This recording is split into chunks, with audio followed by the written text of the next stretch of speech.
ଆମର ଠାକୁରଙ୍କର ବହୁତ ବାଣୀ ବହି ଅଛି। ଆମେ ମାନେ ପ୍ରାୟ ଜାଣୁନା ଯେ ସେ ବାଣୀ ବହିଟା ରେ କଣ ମାନେ କୋଉ ଇଣ୍ଟେନସନରେ ସେ ବାଣୀ ବହିଟା ଲେଖା ହେଇଛି। ଯେମିତି କି କୃତି ବିଧାନ ବହିଟା ପ୍ରାୟ କର୍ମଫଳ, ଜୀବନର ଶୈଳୀ କେମିତି ଚାଲିବା ଦରକାର, ମାନେ ଚାଲିବା ଦରକାର ଇନ ଦ ସେନ୍ସ କି ଆମେ ଯୋଉ ଆଘାତ ପାଉ କୋଉ ଭଳିଆ ଭାବରେ ତାକୁ ସଲ୍ୟୁସନ ନେଇ କରିକି ଆଗେଇବା। କୃତି ବିଧାନଟା ଆମ ମାନଙ୍କର ବହୁତ ଜରୁରୀ ଦେଖିବାକୁ ଗଲେ। କିନ୍ତୁ ପ୍ରାୟ ଦେଖେ କୃତି ବିଧାନ ବହୁ ଜଣ ପଢନ୍ତିନି। ହଁ, ସଦ୍ବିଧାନଟା ହଉଛି ବ୍ୟବହାରିକ ଜିନିଷ ଉପରେ ଅଛି। ଆମେ କେମିତି ଲୋକକୁ ବ୍ୟବହାର ଦେଖେଇବା, ମଣିଷ ମାନଙ୍କ ସହିତ ସମ୍ପର୍କ, ଏଇ ଉପରେ ସଦ୍ବିଧାନ। ଆମେ ମାନେ କଣ କରୁ ସାଧାରଣତଃ ଭାବରେ ସେଇ ନାରୀ ନୀତି ପଢୁଥାଉ, ସେଇ ସତ୍ୟାନୁଷ୍ଠାନ ପଢୁଥାଉ, ସେଇ ଚଲାର ସାଥୀ ପଢୁଥାଉ, ମାନେ ପ୍ରାୟ ଘରେ ଦେଖିବେ ଏଇଗୁଡିକ ଜିନିଷ ହଉଥାଏ। ତାର ଗୋଟେ ବାଣୀ ବହି ସରିଗଲା ପରେ ଆଉ ଗୋଟେ ବାଣୀ ବହିଟାକୁ ପଢିବା, ସେଇଟା ପ୍ରାୟ ମୁଁ ଦେଖିବାକୁ ପାଏନି। ଠିକ ଅଛି, ତେଣୁ ଆମେ ଚେଷ୍ଟା କରୁଛେ ଯୋଉ ବାଣୀ ବହି ଗୁଡିକରେ ବହୁତ ଇମ୍ପୋର୍ଟାଣ୍ଟ ଜିନିଷ ଗୁଡିକ ଅଛି ତାକୁ ଆପଣଙ୍କ ସାମ୍ନାରେ ଆଣିବା ପାଇଁ, ଯାହା ଫଳରେ କଣ ହବ ନା ଆପଣ ମାନେ ଜାଣିବେ ଯେ ବାଣୀ ବହି ଗୁଡିକ କେତେ ମହତ୍ୱପୂର୍ଣ୍ଣ। ଠିକ ଅଛି, ଏଇ ପରିପ୍ରେକ୍ଷୀରେ ଆମର ଦୁଇ ଜଣ ଗୁରୁ ଭାଇ ଅଛନ୍ତି, ଦେବଦତ୍ତ ଭାଇ ଆଉ ଗୁରୁ ପ୍ରସାଦ ସାହୁ ଭାଇ। ଆଜି ଏଇ ବାଣୀ ଦୁଇଟି, ଯୋଉ ବାଣୀ ଦୁଇଟି ମୁଁ ଆପଣଙ୍କ ଗ୍ରୁପରେ ପଠେଇଛି, ଗୋଟେ ହେଲା 111 ନମ୍ବର ବାଣୀ, ଆଉ ଗୋଟେ କେତେ 200 କେତେ ନମ୍ବର ବାଣୀ, ସେ ଦିଟା ବାଣୀକୁ ଦି ଜଣ ଅଲଗା ଅଲଗା ବୁଝେଇବେ। ତ ଦେବଦତ୍ତ ଭାଇଙ୍କୁ ମୁଁ ରିକ୍ୱେଷ୍ଟ କରୁଛି ଯେ ତାଙ୍କର ସେସନଟା ଆରମ୍ଭ କରନ୍ତୁ। ଆଉ ବାଣୀ ବୁଝେଇଲା ବେଳେ ଗୋଟେ ଦୃଷ୍ଟି ରଖିବେ ସମସ୍ତେ, ଜିନିଷ କେହି ଡିଷ୍ଟର୍ବ କରିବେ ନାହିଁ। ଡିଷ୍ଟର୍ବ କଲେ ତ ରିମୁଭ ହେଇଯିବ, ଏଟା ଜାଣିଛନ୍ତି। ବାଣୀ ବୁଝେଇଲା ବେଳେ ବାଣୀର ବହୁତ ତତ୍ତ୍ୱ ଜ୍ଞାନକୁ ଯିବାର ନାହିଁ, ବାଣୀର ସାରାଂଶକୁ ବୁଝେଇବାର ଅଛି। ମେ ବି ଦିଥର କହିବାକୁ ପଡିପାରେ ଯଦି କହିବେ, କିନ୍ତୁ ଏକ୍ସାମ୍ପଲ ସହିତ ବାଣୀର ସାରାଂଶଟାକୁ ମିଶେଇବେ। ଠିକ ଅଛି, ଦେବଦତ୍ତ ଭାଇଙ୍କୁ ରିକ୍ୱେଷ୍ଟ କରୁଛି ସେ ତାଙ୍କର ବକ୍ତବ୍ୟ ଆରମ୍ଭ କରନ୍ତୁ। ଜୟ ଗୁରୁ। ଜୟ ଗୁରୁ। ଜୟ ସମସ୍ତଙ୍କୁ ଜୟ ଗୁରୁ। ପ୍ରଥମ କଥା ହେଲା, ଶ୍ରୀ ଶ୍ରୀ ଠାକୁରଙ୍କର ଯୋଉ ବାଣୀ ଅଛି, ସେ ବାଣୀ କୁ ବୁଝେଇବା ପାଇଁ କେବଳ 3 ଜଣ ସମର୍ଥ। ଶ୍ରୀ ଶ୍ରୀ ଠାକୁରଙ୍କ କଥା ଅନୁସାରେ ଶ୍ରୀ ଶ୍ରୀ ଠାକୁର ନିଜେ, ଶ୍ରୀ ବଡ଼ଦା ଏବଂ ପୂଜ୍ୟ କେଷ୍ଟଦା। ତେଣୁ এই ବାଣୀର ବୁଝେଇବା ପାଇଁ ମୁଁ ଯୋଉ ଯାହା ବି କହିବି ତାହା କେବଳ ମୋର ଧୃଷ୍ଟତା ହବ। ତେଣୁ ଯଦି କିଛି ଭୁଲ ଥାଏ କ୍ଷମା ଦେବେ। ପ୍ରଥମ କଥା ହେଲା, କର୍ମର ଉପରେ ଯୋଉ କୃତି ବିଧାନ ଯୋଉ ବାଣୀ ନମ୍ବର 111, ପ୍ରୟୋଜନର ତାଗିଦା ମେଣ୍ଟାଇ ଅର୍ଥାତ୍ ସାଂସାରିକ ଅଭାବ ମେଣ୍ଟାଇ ଇଷ୍ଟାର୍ଥୀ କର୍ମରେ ଆତ୍ମନିୟୋଗ କରିବ, ଏହି ସିଦ୍ଧାନ୍ତକୁ ଯଦି ଆସିଥାଅ ସେଟା ହେବା ଟିକେ ମୁସ୍କିଲ, ତା ହୁଏ ନା ପ୍ରାୟଶଃ। ତାହା ଅଭାବର ଅନୁକଳ୍ପନା। ସେଇ ଉଦ୍ଦେଶ୍ୟ ନେଇ ଯଦି ଚାଲ, 7 ମୋହନ ତେଲ ଜୁଟିବନି, ରାଧା ବି ନାଚିବନି। ପୁଣି ସକ୍ରିୟ ଆଗ୍ରହ ଆତିଶଯ୍ୟ ନେଇ ବୋଧି ତାତ୍ପର୍ଯ୍ୟରେ ସବୁ ଦିଗ ପରିବେକ୍ଷଣ କରି ବିହିତ ପରିଚର୍ଯ୍ୟାରେ ଇଷ୍ଟାର୍ଥ ପରିପୋଷଣୀ କର୍ମରେ ଯଦି ଝାମ୍ପ ଦିଅ, ଆଉ ଉପଚୟରେ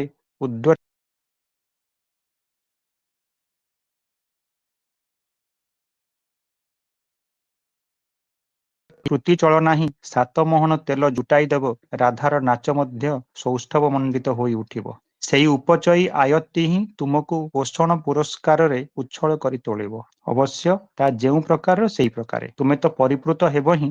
ସଙ୍ଗତ ଯେଉଁମାନେ ତୁମଠାରେ, ସେମାନେ ମଧ୍ୟ ସେଇ ନାଚରେ ନାଚି ଉଠିବେ ଉତ୍ସୃଜନୀ ଉପଚୟୀ ଆନନ୍ଦରେ। ନଚେତ୍ ଭାବରେ ହିଁ ସମାଧି ପ୍ରାପ୍ତ ଚାହା ତ ଧର, ଭାବ କର, ଉତ୍ସଳ ଉପଚୟୀ ପଦ କରେ।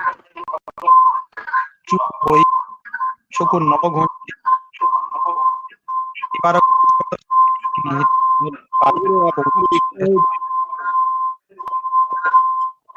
ଭାଇ ଜୟଗୁରୁ, ଆପଣଙ୍କର ଇକୋ କାହିଁକି ହଉଛି ଦେଖନ୍ତୁ।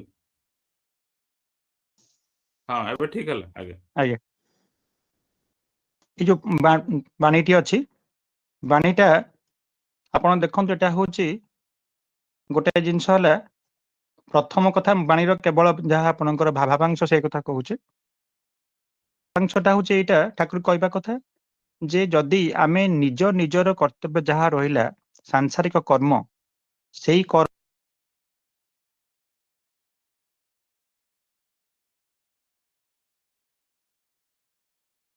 कर्म करिबा सेही कथाटा भाबिकरी आमे आसीथाउ ताल सेटा होची गोटा मुश्किल जिनस एवं ताहा प्राय हुए नाही इष्टकर्म प्राय हुए नाही आम भाबु जे जिन 7 मन तेल हबो ता गाधा नाचिबो सेही भली कथाटा से जिनस हबो नाही किंतु जदि सक्रिय भावरे निजर अनुराग सहित सब प्रकारर जिनिस पर्यवेक्षण करी आमे जदि इष्टकर्म करू इष्टकर्म झांप दऊ ताले कोन हबो से इष्टकर्म ही आमको बाट देखै दबो हमर सब किछि करिया पाई से जो जिनसटा जहाँ कह जाए से कृति चलन जो कथा कह जाए से इष्ट कर्म रे ही आम रत हेले आमर से प्रकार जहाँ परिवेश जहाँ जेमती दरकार ताहा ऑटोमेटिक आसी पहुंचबो एवं समस्ते परिवेश रे से आनंद प्राप्त हेबे एवं से आनंद रे समस्त नाची उठिबे जो कथा कह जाए तेणु ठाकुर कहते से भली कर्म कर जेते शीघ्र पार से इष्ट कर्म लाग अच्युत होई पछुको न घुंची पछ घुंचा न देकरी तापर कौन हबो से पारिबार कौशल मध्य तमे सेउठु पाइबो एवं पाइबार कौशल मध्य सेउठु पाइबो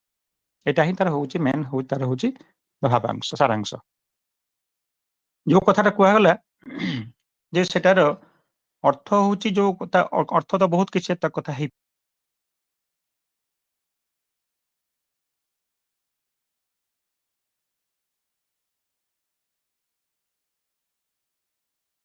आंसर के कथार केमिति होउची जे भाई मनुष्य सब बेले भाई चाहे जयगुरु जे प्रथम कथा भाई जे से भाई केमिति जयगुरु निजे सब बेले आराम से रहिबो भाई जयगुरु आपणकर नेटवर्क मझे मझे कटिजा फल बाणीर जो जिनसटा आप बुझाऊँ मझे मझे आम शुणी पारुन जहाँफल कनेक्ट हो पारुनी तो भलो अछि देखो तो नेटवर्क मझे 3 थर कटि जाए 3 थर कटुची 2 सेकंड 3 सेकंड कटुची तो अपना जो जियो फाइबर तो अछि एकदम पूरा मो अलग जगह रे बछि स्पेशल दा पे ये करबो आपण जेतेबेले बुझेबे टिके धीरे धीरे बुझेबे रिपीट करी बुझांतो ताले धरि हबो आगे आगे आगे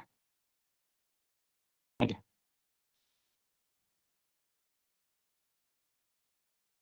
ताहले ये जो बाणीटी हैला से बाणीर अर्थ आमे कौन करूचे ना जो जो सारांश रहिला सारांशटी होउची एइटा जे जदि आमे निज कर्म करी चालुचे कर्म करिकरी आमे भाबुचे जे आम कामटा सरिला परे जाइके इष्ट कर्म करिबा ताहेले सेथिरे कोन हबो ना हमर सांसारिक अभाव जो मेंटेकरी आमे कहूचे जे आमे जेते आमे जहा करिबा बोली कहबा जदि सेही जिनसटा आमे जदि आमे ताकू नेइकरी आसी थाए ताले कोन सेठी हबो ना सेठी हमर मन रखितांतु सेठी कोन हबो ना केवल आमे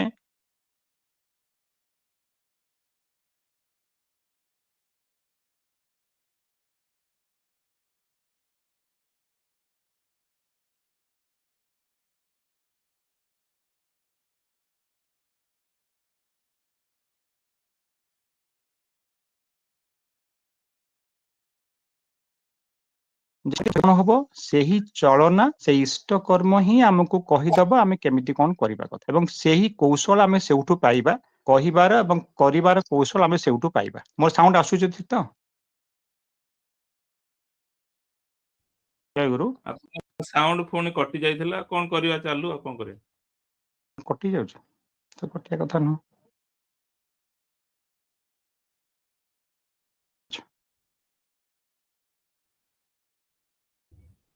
एइटा केमिति आमे देखिबा जो कथा कुहा जाय ठाकुरंकर गोटे बाणी अछि एई विषय रे गोटे बाणी अछि जे लक्ष्य धंदारे व्यस्त होई इष्ट धंदा बहिलु नाही तथापि तुही दया मागुछु मथिछन्न बुझिलु नाही आमे कोन करू ना विभिन्न प्रकार धंदारे व्यस्त रहू विभिन्न प्रकार कथा रहू सब बेले भाबू जे निज कामटा टिके सरी जाऊ तापर जाइकी ठाकुरंक कामटा करिवि तेणु एई जो कथाटा हुए तब कौन हुए ना आमे भाबू जे सब काम सरी जाऊ तापर देखिबा हमर चाकरीटा सरी जाऊ चाकरी सरीगला परे मु जो देले आपणकर जो ये रिटायरमेंट हे जिवि ठाकुरंक काम करिवि मोर टिके झियो बाहागर ସରିଯାଉ ତାପରେ ଠାକୁରଙ୍କ କାମ କରିବି, ମୋର ଟିକେ ପୁଅ ବାହାଘରଟା ସରିଯାଉ, ପୁଅ ଟିକେ ଚାକିରି ପାଇଯାଉ, ତାପରେ ଯାଇ ଠାକୁରଙ୍କ କାମ କରିବି। ଏମିତି ମଣିଷ ଭାବୁ ଭାବୁ ଭାବୁ ଭାବୁ ସେଇ ଜିନିଷ ଆସି ପହଞ୍ଚେ। ଆପଣ ଦେଖନ୍ତୁ ଏଇ ବିଷୟରେ ଗୋଟେ ଯାହା କୁହନ୍ତି ପ୍ରାକ୍ଟିକାଲ ଏକ୍ସାମ୍ପଲ କଥା କହୁଛି। ଏକ୍ସାମ୍ପଲ ସେ ଠାକୁରଙ୍କ ସମୟର କଥା। ଯେତେବେଳେ ସତ୍ସଙ୍ଗ ଆପଣଙ୍କର ଜଗତ ଶ୍ରୀ ଠାକୁର ନିଜେ ଆସିଛନ୍ତି, ଦେଓଘରକୁ ଆସିଛନ୍ତି। ଦେଓଘରକୁ ଆସିବା ସମୟର କଥା 1946 ମସିହାର କଥା। ସେତେବେଳେ ଆପଣଙ୍କର ଯୋଉ ବର୍ତ୍ତମାନ ତ ସେଟା ଆପଣଙ୍କର ହେଇଗଲାଣି, ଆପଣଙ୍କର ଏଠି ହିମାୟତପୁର ଆଶ୍ରମରେ ଆସିଛନ୍ତି, ବାଂଲାଦେଶର ବର୍ତ୍ତମାନ ଅବସ୍ଥା। ତେଣୁ ବର୍ତ୍ତମାନ ସେତେବେଳେ ତ ବାଂଲାଦେଶ ନଥିଲା, ଭାରତ ଭିତରେ ଥିଲା ସେଟା ଗୋଟେ। ତେଣୁ ସେଇ ସମୟରେ ସେ ଠାକୁର କଣ କରିଛନ୍ତି, ଆସିକି ହିମାୟତପୁରରୁ ଆସି ପହଞ୍ଚିଛନ୍ତି କୋଉଠି ନା ଆପଣଙ୍କର ଦେଓଘର ଆଶ୍ରମ ପହଞ୍ଚଛନ୍ତି। ଦେଓଘରରେ ଘର ଭଡା ନିଆ ହେଇଛି, ନିଜସ୍ୱ ଘର ନାହିଁ। ସେଠି କଣ କରାହେଇଛି ନା ଆପଣଙ୍କର କିଛି ସେଠି ନାହିଁ, ମାନେ ଅବସ୍ଥା ସଂଖ୍ୟା ବହୁତ, ଶହ ଶହ ଆପଣଙ୍କର କର୍ମୀ ଆସି ପହଞ୍ଚୁଛନ୍ତି। ତାଙ୍କର ରହିବା ଖାଇବାର ବନ୍ଦୋବସ୍ତ କିଛି ନାହିଁ। ସେତେବେଳେ କଣ ଥିଲା ନା ସେତେବେଳେ ସର୍ବାଧିନାୟକ ଥିଲେ କିଏ ନା ପୂଜନୀୟ ଖେପୁଦା, ଶ୍ରୀ ଶ୍ରୀ ଠାକୁରଙ୍କର ସାନ ଭାଇ। ତାଙ୍କୁ ଦାୟିତ୍ୱ ଦିଆଯାଇଥିଲା ସବୁ କିଛି କଥା ବୁଝିବା ପାଇଁ। ଦେଖନ୍ତୁ ସେଇ ଅବସ୍ଥାରେ ଶ୍ରୀ ଶ୍ରୀ ଠାକୁର ସବୁ କିଛି ଛାଡି ଆସିଛନ୍ତି। ପାଖରେ କୌଣସି ପ୍ରକାର ସେମିତି ଅର୍ଥ ନାହିଁ, କୌଣସି ପ୍ରକାର ଜିନିଷ ନାହିଁ, କିଛି ନାହିଁ।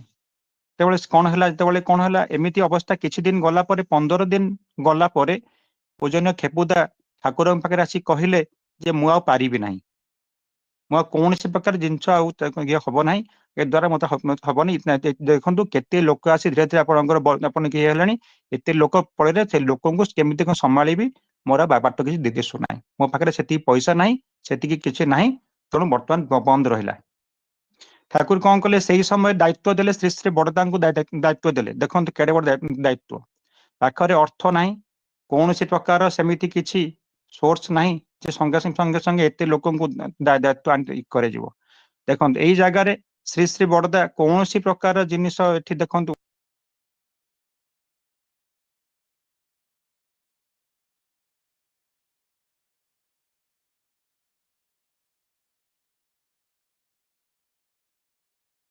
ମୁଣ୍ଡରେ ନେଇକରି ସେ କଣ କଲେ, କାମରେ ଝାମ୍ପ ଦେଲେ ଏବଂ ବହୁତ ଅଳ୍ପ ଦିନ ମଧ୍ୟରେ ନିଜର ସବୁ କିଛି କ୍ଷମତା ସେ କଣ କଲେ, ସେ ଇଷ୍ଟଙ୍କ ମୁଣ୍ଡରେ ନେଇ ଚାଲିବା ଫଳରେ ତାଙ୍କର ସେଇ କୌଶଳଟା ତାଙ୍କ ମୁଣ୍ଡକୁ ଆସିଲା। ଯାହା ଫଳରେ କି କଣ ହେଲା, ଧୀରେ ଧୀରେ ଧୀରେ ଧୀରେ ଶହ ଶହ ଲୋକଙ୍କର ରହିବା ଖାଇବାର ବନ୍ଦୋବସ୍ତ କରିପାରିଲେ। ଆପଣ ଦେଖନ୍ତୁ, ଯଦି ସେ ଭାବିଥାନ୍ତେ ଯେ ଲୋକ ଆସନ୍ତୁ, ଲୋକ କିଛି ଅର୍ଥ ଦିଅନ୍ତୁ, ଲୋକଙ୍କର ଅର୍ଘ୍ୟ ହବ, ତାପରେ ଲୋକମାନେ ରହିବେ, ତାପରେ ଲୋକ ଦେଖାଯିବ, ତାହେଲେ ଅବସ୍ଥା ଭାବନ୍ତୁ। ସେ ଯାହାକୁ କୁହାଯାଏ 7 ମଣ ତେଲ ହବ ନାହିଁ, ରାଧା ନାଚିବନି। କିନ୍ତୁ ସେ କଣ କଲେ ନା ସେତେବେଳେ ନିଜେ କୌଣସି କଥା ନ ଭାବିକିରି ଇଷ୍ଟଙ୍କୁ ମୁଣ୍ଡରେ ନେଇକିରି ସେ ସଙ୍ଗେ ସଙ୍ଗେ କଣ କଲେ ନା ସେଇଥିରେ ଯୋଗଦାନ କରିକିରି ଆଶ୍ରମଟାକୁ ସମ୍ଭାଳି ଦେଲେ। ଦେଖନ୍ତୁ କିଏ କଥା ହେଲା, ଇଏ ହେଲା ଗୋଟେ ବାସ୍ତବ କଥା। ଆଉ ଗୋଟିଏ କଥା, ଯେତେବେଳେ ଶ୍ରୀ ଶ୍ରୀ ଠାକୁରଙ୍କର ଗୋଟିଏ କଥା ଅଛି ଯେ ଗୋଟେ ଆପଣ ଯୋଉ ପ୍ରିଭେଣ୍ଟିନା ମେଡିସିନ ହବା କଥା ଥିଲା, ପ୍ରିଭେଣ୍ଟିନା ମେଡିସିନ ପାଇଁ ତ ବୀରେନ୍ଦ୍ର ଭଟ୍ଟାଚାର୍ଯ୍ୟ ହଉଛନ୍ତି ରସେସଣା ମନ୍ଦିରର, ସିଏ ହଉଛନ୍ତି ମୁଖ୍ୟ।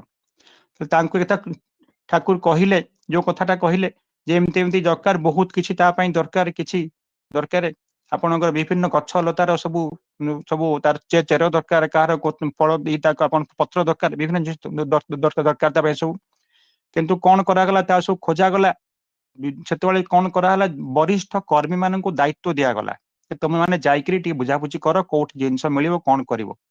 ସେମାନଙ୍କର ସବୁ ସେଇ କଥା ଯେ ଏଇଟା ଦେଖାଯିବ, ଆମେ କଲିକତାରୁ ମଗେଇବା, କିଏ କହୁଛି ମୁର୍ସିଦାବାଦରୁ ମଗେଇବି, କିଏ କହୁଛି କାନପୁରରୁ ମଗେଇବି। ଏମିତି ହେଇ ହେଇ ହେଇ ହେଇ ପାଖାପାଖି ମାସାଧିକ କାଳ ଚାଲିଗଲା, ଗୋଟେ ମାସ ପଳେଇଲା, କିନ୍ତୁ ସେମିତି ହେଲା ନାହିଁ। ଠାକୁରଙ୍କ ପାଖକୁ ଜଣେ ଆସିଥାନ୍ତି, ଜଣେ ଗୋଟିଏ କିଛି ନାହିଁ କର୍ମୀ ନୁହନ୍ତି, ଦୀକ୍ଷା ବହୁତ ଅଳ୍ପ ଦିନ ହେଲାଣି କିନ୍ତୁ ଆପଣଙ୍କ ନେଇଛନ୍ତି। ସିଏ ଥିଲେ ଆମମାନଙ୍କର ଝାଜା ଯୋଉ ଅଛି, ଯୋଉ ଷ୍ଟେସନ ଅଛନ୍ତି, ଷ୍ଟେସନ ଅଛି ଦେଓଘର ପୂର୍ବରୁ ପାଖାପାଖି ସେଟା ହବ ଆପଣଙ୍କର ରାସ୍ତାରେ ଗଲେ ପାଖାପାଖି ଆପଣଙ୍କ ସେଟା ହବ 20 କିଲୋମିଟର ହବ। ତେଣୁ ଝାଜା ଯୋଉ ରେଲୱେ ଷ୍ଟେସନ, ତା ଯୋଉ ଷ୍ଟେସନ ମାଷ୍ଟର ନୂଆ ଜଏନ କରିଥାନ୍ତି, ଠାକୁରଙ୍କ ପାଖରେ ଆସି ପହଞ୍ଚିଲେ। ଠାକୁର ପ୍ରଣାମ କଲା ପରେ ଶୁଣିଲେ ଯେ ଏମିତି ଅବସ୍ଥା, ମାସେ ହେଲା ଗୋଟେ କିଛି ମିଳୁନାହିଁ। ସମସ୍ତେ ସିଏ କହିଲେ ଗୋଟେ କଥା ଦେଖିବା, ଝାଝା ଜଙ୍ଗଲରେ କିଛି କିଛି ଏମିତି ଆୟୁର୍ବେଦିକ ଜିନିଷ ମିଳେ, ପତ୍ର ସବୁ ଥାଏ, ଗଛ ଥାଏ, ସେ କଥା ଦେଖିବି କି? ସମସ୍ତେ ହସିଲେ, ଆପଣଙ୍କର ବରିଷ୍ଠ କର୍ମୀ ହସିଲେ, କହିଲେ ଆରେ ଏତେ ବଡ ବଡ କର୍ମୀ ସେମାନେ ଯାଇ କେତେ ଜିନିଷ କରୁଛନ୍ତି, କଣ କରୁଛନ୍ତି, ତମେ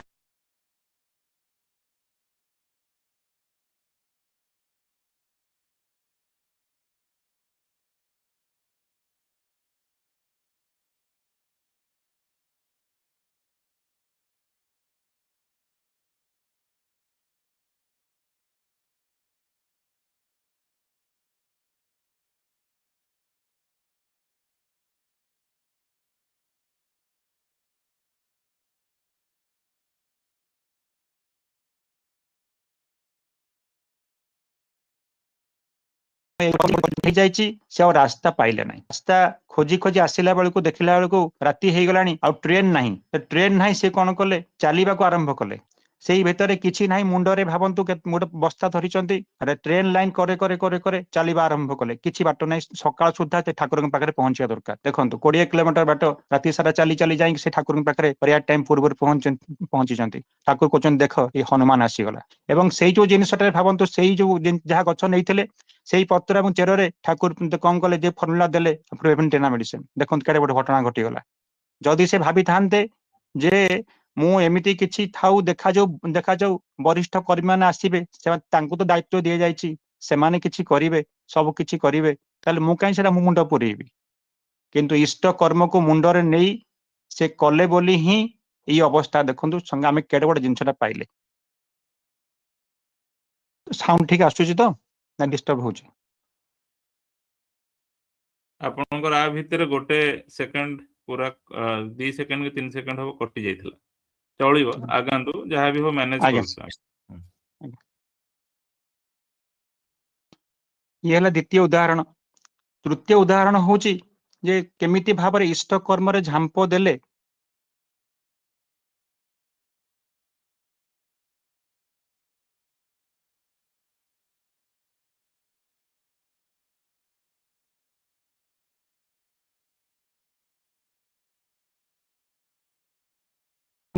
ସୁଶୀଲ ଚନ୍ଦ୍ର ବସୁଙ୍କର କଥା, ଶ୍ରୀ ଶ୍ରୀ ଠାକୁରଙ୍କର ଗୋଟିଏ କଥା ଚାଲିଥିଲା। ଦେଖନ୍ତୁ ଆଶ୍ରମରେ କିଛି ନାହିଁ, ଏଟା ହଉଛି ଆପଣଙ୍କର ସେଇ ଆପଣ ହିମାୟତପୁର କଥା। ହିମାୟତପୁର ଆଶ୍ରମରେ ଭାବନ୍ତୁ, ଇଏ ହଉଛି 1936 ମସିହାର କଥା। 1936 ମସିହାରେ ଶ୍ରୀ ଶ୍ରୀ ଠାକୁର ତଳେ କିଛି ନଥାଏ, ପାଖାପାଖି କହିବାକୁ ଗଲେ ସମ୍ପୂର୍ଣ୍ଣ ନିପଟ ଗାଁ। ସେଇ ଗାଁରେ କଥା ହେଲା, ଶ୍ରୀ ଶ୍ରୀ ଠାକୁର ଚାହୁଁଛନ୍ତି ଗୋଟେ ଇଲେକ୍ଟ୍ରିକ ଲାଇନ ଆଣିବା ପାଇଁ। ଇଲେକ୍ଟ୍ରିକ ବତି ଜଳିବ, ଇଲେକ୍ଟ୍ରିକ ବତି ଜଳିବ। ଭାବନ୍ତୁ କୋଉ ଭଳି ଘଟଣା, ଇଲେକ୍ଟ୍ରିକ ବତି ଜଳିବ। ଇଏ ହଉଛି ଗୋଟେ ସ୍ୱପ୍ନର ବିଷୟ। ସେତେବେଳେ ଯୋଉ କଥା, ବଡ ବଡ କେବଳ କଲିକତା ସହରରେ କିଛି ଜାଗାରେ ଯୋଉ ଜଳୁଥାଏ, ନହେଲେ ପ୍ରାୟ ଗ୍ୟାସ ଲାଇଟ ଜଳେ, ନହେଲେ କିରାସିନ ବତି ଜଳେ। କିନ୍ତୁ ଇଲେକ୍ଟ୍ରିକ ବଲ୍ବ ଜଳିବ, ତା ପାଇଁ ଆଶ୍ରମର ପାଖରେ କିଛି ପଇସା ନାହିଁ, କିଛି ନାହିଁ। ସୁଶୀଲ ଦା କଣ କଲେ, କଲିକତା ଗଲେ, ପାଖରେ ମାନେ କେବଳ ଯିବା ଖର୍ଚ୍ଚଟା ଅଛି, ସେତିକି, ଆଉ କିଛି ନାହିଁ। ଗୋଟେ ଲୋକକୁ ସାଙ୍ଗରେ ନେଇକିରି ଗଲେ, ଯାଇକିରି ସବୁ କଣ କଲେ, ଯାହା ସବୁ ଆପଣଙ୍କର ଯାହା ସବୁ ଜିନିଷ ପତ୍ର କିଣା ହବ, ତାର ସବୁ ଯାକ ଲିଷ୍ଟ କରିକିରି ଯାଇ ବୁଝାବୁଝି କଲାକୁ ପାଖାପାଖି 10,000 ଟଙ୍କା ଦରକାର। ସେତେବେଳେ 10,000 ମାନେ ବହୁତ କିଛି। କଲିକତା ସହରରେ ଏମିତି କେହି ନାହାନ୍ତି ଯେ ତାଙ୍କୁ ଦବ ବୋଲି। ଭାବନ୍ତୁ ସେ ସେଇଠି ଯଦି କହିଥାନ୍ତେ ନାଇଁ ଦରକାର ନାହିଁ, ଫେରିଯିବି, ମୋର ହଉ ପଇସା ହଉ, ତାପରେ ଦେଖିବା, ଆଶ୍ରମରେ କଥା ହବା। ସେ ଦେଖନ୍ତୁ ସିଏ କଣ କଲେ, ସେଇ ଇଷ୍ଟଙ୍କୁ ମୁଣ୍ଡରେ ରଖିଲେ। ସେଇ ଇଷ୍ଟଙ୍କୁ ମୁଣ୍ଡରେ ରଖିକିରି ସେଇ କୌଶଳ ତାଙ୍କୁ ପାଇଲେ। ସେତେବେଳେ ତାଙ୍କର ମନେ ପଡିଲା, ଜଣେ ଦାଶରଥୀ ଦାଦା ବୋଲି ଜଣେ ଅଛନ୍ତି, ସେ ଗୋଟେ ଇନ୍ସୁରାନ୍ସ କମ୍ପାନୀରେ ସର୍ଭିସ କରିଛନ୍ତି। ତାଙ୍କ ପାଖରେ ତାଙ୍କର ଯିଏ ବସ୍ ଅଛି, ସେ ଟିକେ ଆପଣଙ୍କର ଭଲ ଧନୀ ଲୋକ। ସେ ତାଙ୍କ ପାଖରେ ଯାଇକି ପହଞ୍ଚିଲେ, ନାମ କରିକରି ତାଙ୍କ ପାଖରେ ଯାଇ ପହଞ୍ଚିଲେ। ସେଇ କୌଶଳ ତାଙ୍କୁ, ସେଇ କଥା ଇଷ୍ଟଙ୍କ ମନରେ ଭାବିକି ସେଇ କୌଶଳ ଝାମ୍ପ ଦେଲେ। କୌଣସି ପ୍ରକାର ଆଗର ଚିନ୍ତା ନାହିଁ, ମାନେ ପାଖରେ ଗୋଟିଏ ପଇସା ମଧ୍ୟ ନାହିଁ।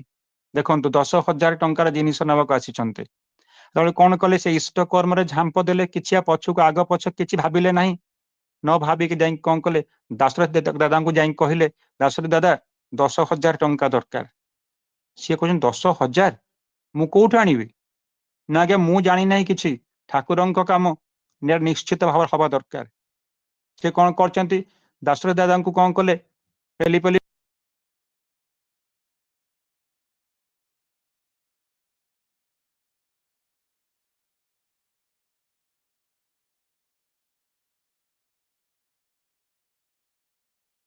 ଆପଣ ବସ୍ କୁ କହିବେ ଯେତେବେଳେ ବସ୍ କବାଟଟା ଖୋଲିଗଲା ବସ୍ କଣ ହେଲା ଦାସଦାସ କହୁଛନ୍ତି ଆଜ୍ଞା ମୋର ଟିକେ ପଇସା ଦରକାର ଅଛି ନା କେତେ ଦରକାର ଅଛି କୁହନ୍ତୁ ନା 10,000 ଟଙ୍କା ସେ ସଙ୍ଗେ ସଙ୍ଗେ କିଛି ନ କହି ଡ୍ରରୁ ଖୋଲିକରି 10,000 ଟଙ୍କା ଧରଉଛନ୍ତି ନିଅନ୍ତୁ ଆପଣଙ୍କ ଉପରେ ବିଶ୍ୱାସ ଅଛି ଆପଣ ଫେରେଇବେ ସେ ଯେମିତି ଟଙ୍କାଟା ନେଇକି ଆସିଛନ୍ତି ତାହେଲେ ସୁଶୀଲ ଦା କଣ କରୁଛନ୍ତି ତାଙ୍କ ହାତରୁ ଟଙ୍କାଟା ନେଇକରି ଜୋରରେ ଯାଉଛନ୍ତି କହୁଛନ୍ତି ମୁଁ ଯାଉଛି ପଛରେ ଆସିଲେ କଥାବାର୍ତ୍ତା ଯାଇକରି ଜିନିଷ କିଣି ଠାକୁରଙ୍କ ପାଖକୁ ଆପଣ ଦେଇଛନ୍ତି ସେତେବେଳେ କଣ ହେଇଛି ଆଶ୍ରମରେ ଆପଣଙ୍କର ଇଲେକ୍ଟ୍ରିକ ଲାଇନ ଜଳିଛି ପ୍ରଥମ ଥର ପାଇଁ ଦେଖନ୍ତୁ କୋଉ ଭଳି ଘଟଣା ସବୁ ଯାକ ବିରାଟ ବିରାଟ କାମ ଏମିତି ଗୋଟିଏ ଧନ୍ଦାରେ ହେଇଛି ସବୁ ସେଇ ଇଷ୍ଟ କର୍ମର କଥା ନେଇକି କେହି ଅନେଇ ନାହାନ୍ତି ପଛକୁ ଯେ 7 ମୋହନ ତେଲ ହବ ରାଧା ନାଚିବ ବୋଲି ରାଧା କିନ୍ତୁ ନାଚିଛି ବିନା ସେଇ ତେଲ ସେ କଣ ହେଇଛି ସେ ତେଲ ଆସି ପହଞ୍ଚିଛି ସେଇ ଇଷ୍ଟ କର୍ମକୁ ଯୋଗୁଁ ଆସି ପହଞ୍ଚିଛି ତାପରେ ଶ୍ରୀ ଶ୍ରୀ ବଡଦାଙ୍କ କଥା ଦେଖନ୍ତୁ ଯେତେବେଳେ କଣ ହେଲା ଦିଲ୍ଲୀରେ ଯୋଉ ଆପଣଙ୍କ ଶ୍ରୀମନ୍ଦିର ହେଇଛି ଦିଲ୍ଲୀ ମନ୍ଦିର କଥା କୁହାଯାଉଛି ଦିଲ୍ଲୀରେ ସେ କହୁଛନ୍ତି ବରଦା କହୁଛନ୍ତି ଯତୀନ ଦାଙ୍କୁ ଡାକିକି କହୁଛନ୍ତି ଯେ ଦିଲ୍ଲୀରେ ମୋର ଗୋଟେ ମନ୍ଦିର ହବା ଦରକାର ଦିଲ୍ଲୀରେ ଯେତେବେଳେ କଣ କରାହେଇଛି ଆପଣଙ୍କର ଆପ୍ଲାଏ କରାହେଇଛି ଜାଗା ପାଇଁ ଯୋଉ ଆପଣଙ୍କ ଦିଲ୍ଲୀ ଡେଭଲପମେଣ୍ଟ ଅଥରିଟି ଅଛି ଡିଡିଏ ଅଛି ସେ ସମ୍ପୂର୍ଣ୍ଣ ମନା କରିଦଉଛି 4 ଥର ଯାଙ୍କ ଆପ୍ଲିକେସନ କ୍ୟାନସଲ ହେଲା ସତ୍ସଙ୍ଗର 4 ଥର ଆପ୍ଲିକେସନ କ୍ୟାନସଲ ହେଲା ପରେ ସମସ୍ତେ ଯେତେବେଳେ ସମ୍ପୂର୍ଣ୍ଣ ଭାବରେ ମାନେ ଯାହାକୁ କହନ୍ତି ଇଏ ଭାବରେ ଅଛନ୍ତି ସମ୍ପୂର୍ଣ୍ଣ ନିରାଶା ଭାବ ଅଛନ୍ତି ସେତେବେଳେ ଶ୍ରୀ ବରଦା କହୁଛନ୍ତି ଯେ ଏଟା ତମର ଇଷ୍ଟ କର୍ମ ତମେ ଝାମ୍ପ ଦିଅ ବାରମ୍ବାର ସେଠିକି ତମେ ଝାମ୍ପ ଦିଅ କିଛି ଚିନ୍ତା କର ନାହିଁ ଠାକୁରଙ୍କ କାମ ନିଶ୍ଚିତ ଭାବରେ ହବ ଯତୀନ ଦାସ ସେଠି କଣ କରିଛନ୍ତି ସେଇ କଥା ମୁଣ୍ଡରେ ନେଇ ଯାଇଛନ୍ତି କହିଛନ୍ତି ଯେ ମୁଁ ରାସ୍ତାରେ ସେମିତି ଶୋଇଛି ରାସ୍ତା କଡରେ ଶୋଇଲି କୋଉଠି ଇଏ କରି ଶୋଇଲି ଏମିତି ହେଇକରି ବାରମ୍ବାର ଅଫିସକୁ ଯାଇଛନ୍ତି ଶୁଣି ନାହାନ୍ତି କିଛି ସେଥିରେ ଆଉ କାହା ପ୍ରତି ଯାଏ ମାନେ କି କଥା ନାହିଁ କାହାକୁ ରିକ୍ୱେଷ୍ଟ କରିବେ କାହା ହାତ ଧରିବେ କାହା ଗୋଡ ଧରିବେ ଏମିତି ଅବସ୍ଥା ଯାହାକୁ କହନ୍ତି ହେଇ ସେଠୁ କଣ ହେଇଛି ନା ଆପଣଙ୍କର ଭାବନ୍ତୁ ସେଇ ଜାଗାରେ ସଙ୍ଗେ ସଙ୍ଗେ ଆସିକରି ଆପଣଙ୍କର ଦେଖାଯାଇଛି ଯୋଉ ଅଫିସର ଥିଲେ ତାଙ୍କର ମୁଣ୍ଡରେ ଥରେ ବୁଦ୍ଧି ଆସିଛି ନା ହଁ ଠିକ ଅଛି ୟାଙ୍କୁ ଗୋଟେ ଖଣ୍ଡେ ଜାଗା ଦବା ଦେଖନ୍ତୁ ଜାଗା ତ ମିଳିଲା ଜାଗା ମିଳିଲା ପରେ କଣ ହେଲା ପାଖର ଯୋଉ ପଡୋଶୀ ଥିଲା ସେ ବାରମ୍ବାର ଗଣ୍ଡଗୋଳ ଆରମ୍ଭ କଲା ସେ ଗଣ୍ଡଗୋଳ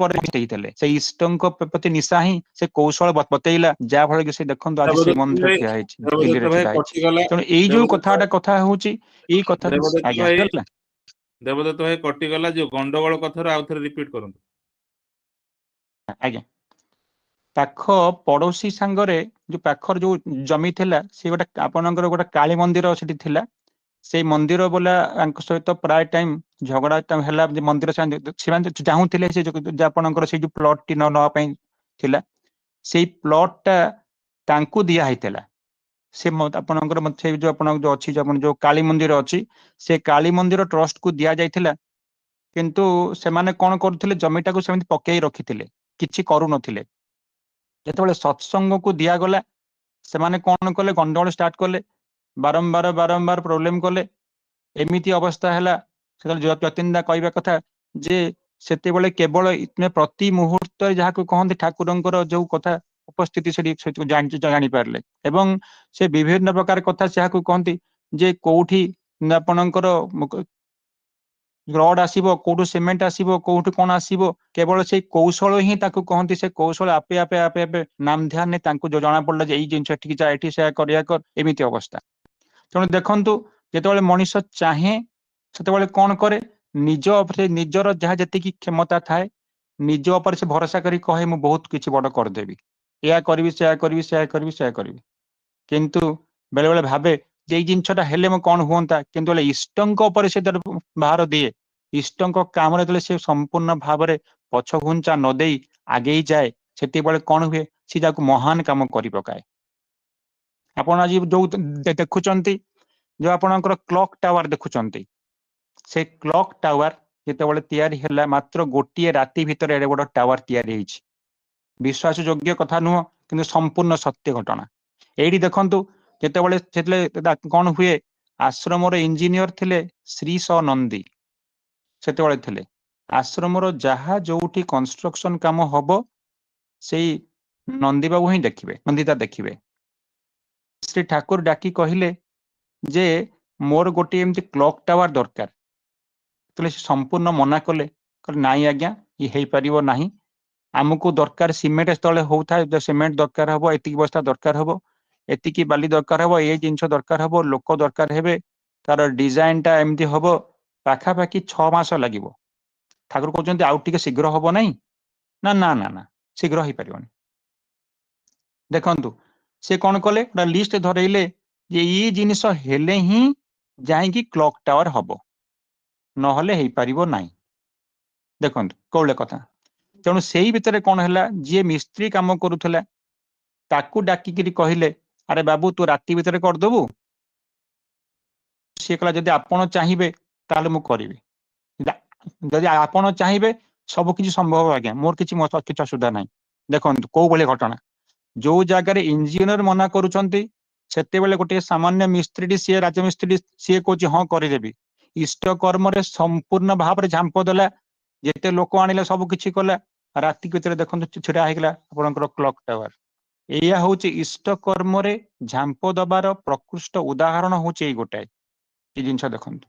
ତେଣୁ ଏଇ ଯୋଉ କଥା କୁହାଗଲା ନିଜର କର୍ମ ହିଁ କହିଦବ ଯେ ଆପଣ କେମିତି ଭାବରେ ଇଷ୍ଟ କର୍ମ ନିଜକୁ ରତ ରଖୁଛନ୍ତି।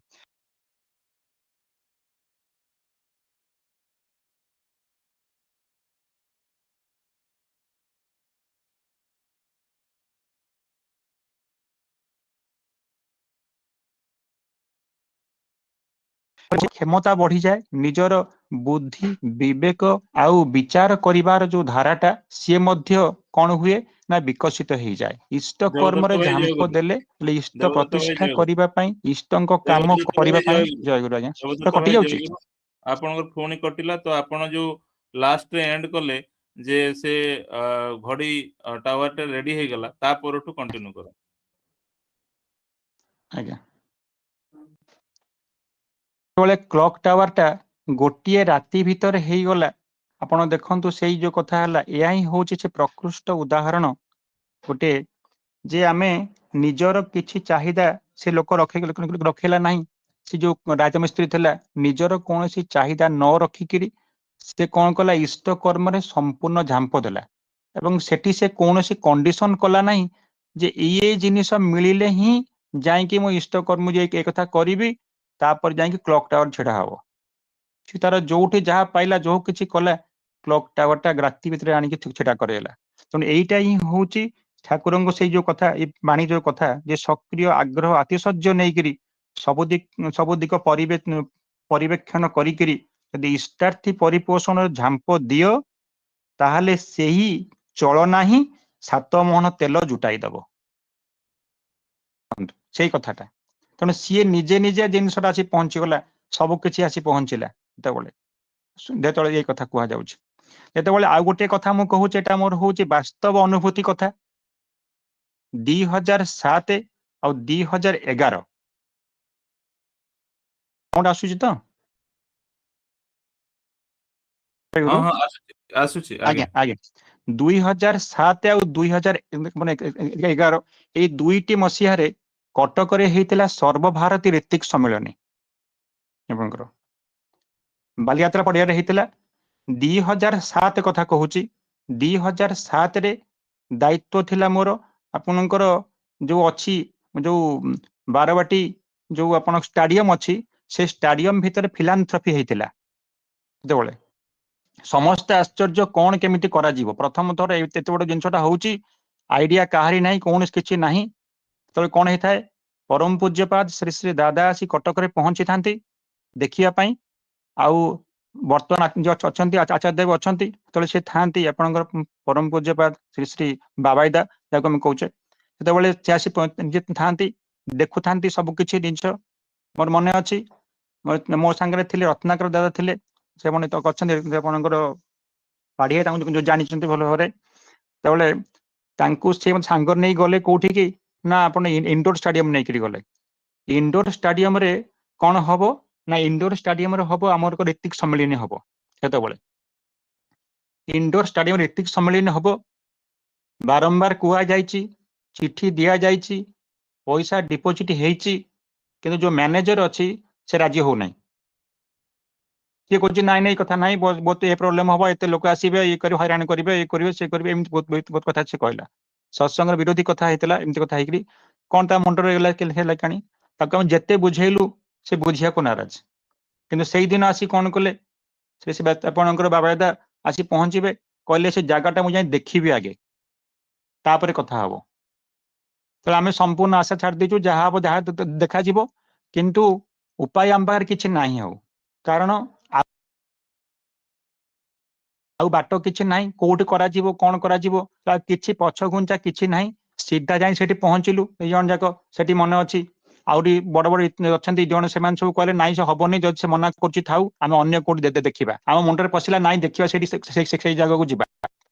ଯାଇ ପହଞ୍ଚିଲୁ, କଣ ହେଇଛି, ସେ କହିଲା ନାଇଁ ନାଇଁ କିଛି ହେଇପାରିବନି, ଆଉ କିଛି ହବନି, ଆଗ ଗେଟ୍ ଆପଣଙ୍କର ଜମା ଖୋଲା ହେଇପାରିବ ନାହିଁ। ଯିଏ ଆସିବ ଆପଣ ଦେଖନ୍ତୁ ପଛପଟେ ଗେଟ୍ ଦେଇକି ଆପଣ ଆସିବ। ଆମେ କହିଲୁ କଣ ହେଲା, ସତ୍ସଙ୍ଗରେ ଆଚାର୍ଯ୍ୟ ଦେବ ନିଜେ ଆସିବେ, ଆଉ ତାପରେ ସିଏ କଣ ଆପଣଙ୍କର ଏମିତି ଯୋଉ ବ୍ୟାକ୍ ଗେଟ୍ ଦେଇକି ଆସିବେ, ସମ୍ଭବ ନୁହଁ। ସେ କହିଲା ଜମା ନୁହଁ, ମୁଁ କୌଣସି ପ୍ରକାର ଆଗ ଗେଟ୍ ଖୋଲିବି ନାହିଁ, ଏକଥା କହିଲା।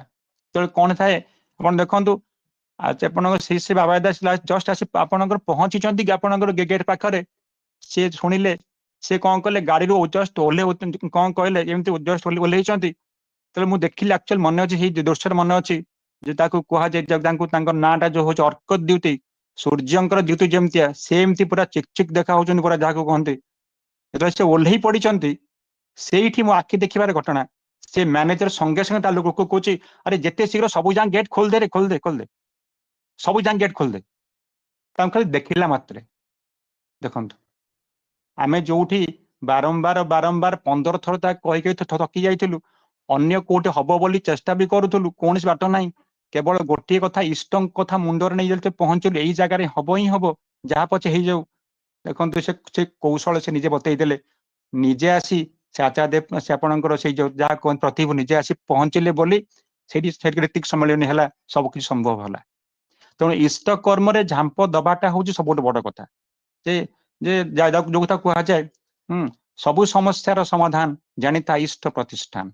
ତେଣୁ ସେଇଭଳି କର୍ମ, ସେଇଭଳି କାମଟା ଯୋଉ କଥା ଠାକୁର କହୁଛନ୍ତି, ଏଠି ଆମେ ଭାବିବାନି ଯେ ମୁଁ କଣ ମିଳିବ କଣ ନାହିଁ, ଏଇ କଥାଟା ହେଲେ, କଣ୍ଡିସନ ହେଲେ ମିଳିବ, ମୋର ସବୁ କିଛି କାମ ସରିଲେ ମିଳିବ, ସବୁ କିଛି କଲେ ମିଳିବ, ଯାହାକୁ କହନ୍ତି ଏ ଜୀବନ ତ ଆପଣଙ୍କର ଅନିଶ୍ଚିତ, କେତେବେଳେ ନିଶ୍ୱାସ ଟା ବନ୍ଦ ହେଇଯିବ, ଚାଲିଯିବା। ତା ପୂର୍ବରୁ ପୁରୁଷୋତ୍ତମଙ୍କର ସେଇ ପାଦ ପଙ୍କଜରେ ଆମେ ନ ଆସିବା, ତାଙ୍କ କାମ ନ କରିବା, ସେ ଇଷ୍ଟ କର୍ମ ନ କରିବା, ତାହେଲେ ଆମ ଜୀବନଟା ସମ୍ପୂର୍ଣ୍ଣ ବର୍ବାଦ ହେଇଯିବ, ଯାହାକୁ କଣ କିଛି ମିଳିବ ନାହିଁ। ତେଣୁ ଏଇଭଳି ଯୋଉ କଥା, ଏଇ ଯୋଉ ବାଣୀଟି ହେଲା, ଅତ୍ୟନ୍ତ ଯାହାକୁ କହନ୍ତି ପୁରା ଗୁରୁତ୍ୱପୂର୍ଣ୍ଣ ବାଣୀ। ତେଣୁ ଏଇ ବାଣୀଟିକୁ ସମସ୍ତେ ନିଜ ଜୀବନରେ ଯାହାକୁ କହନ୍ତି ଯେ ଉପଯୋଗ କରିପାରିଲେ ବହୁତ ଭଲ ହୁଅନ୍ତା। ଯଥାଜନ ସରୁଛି, ସମସ୍ତଙ୍କୁ ଜୟ ଗୁରୁ, ବନ୍ଦେ ପୁରୁଷୋତ୍ତମ।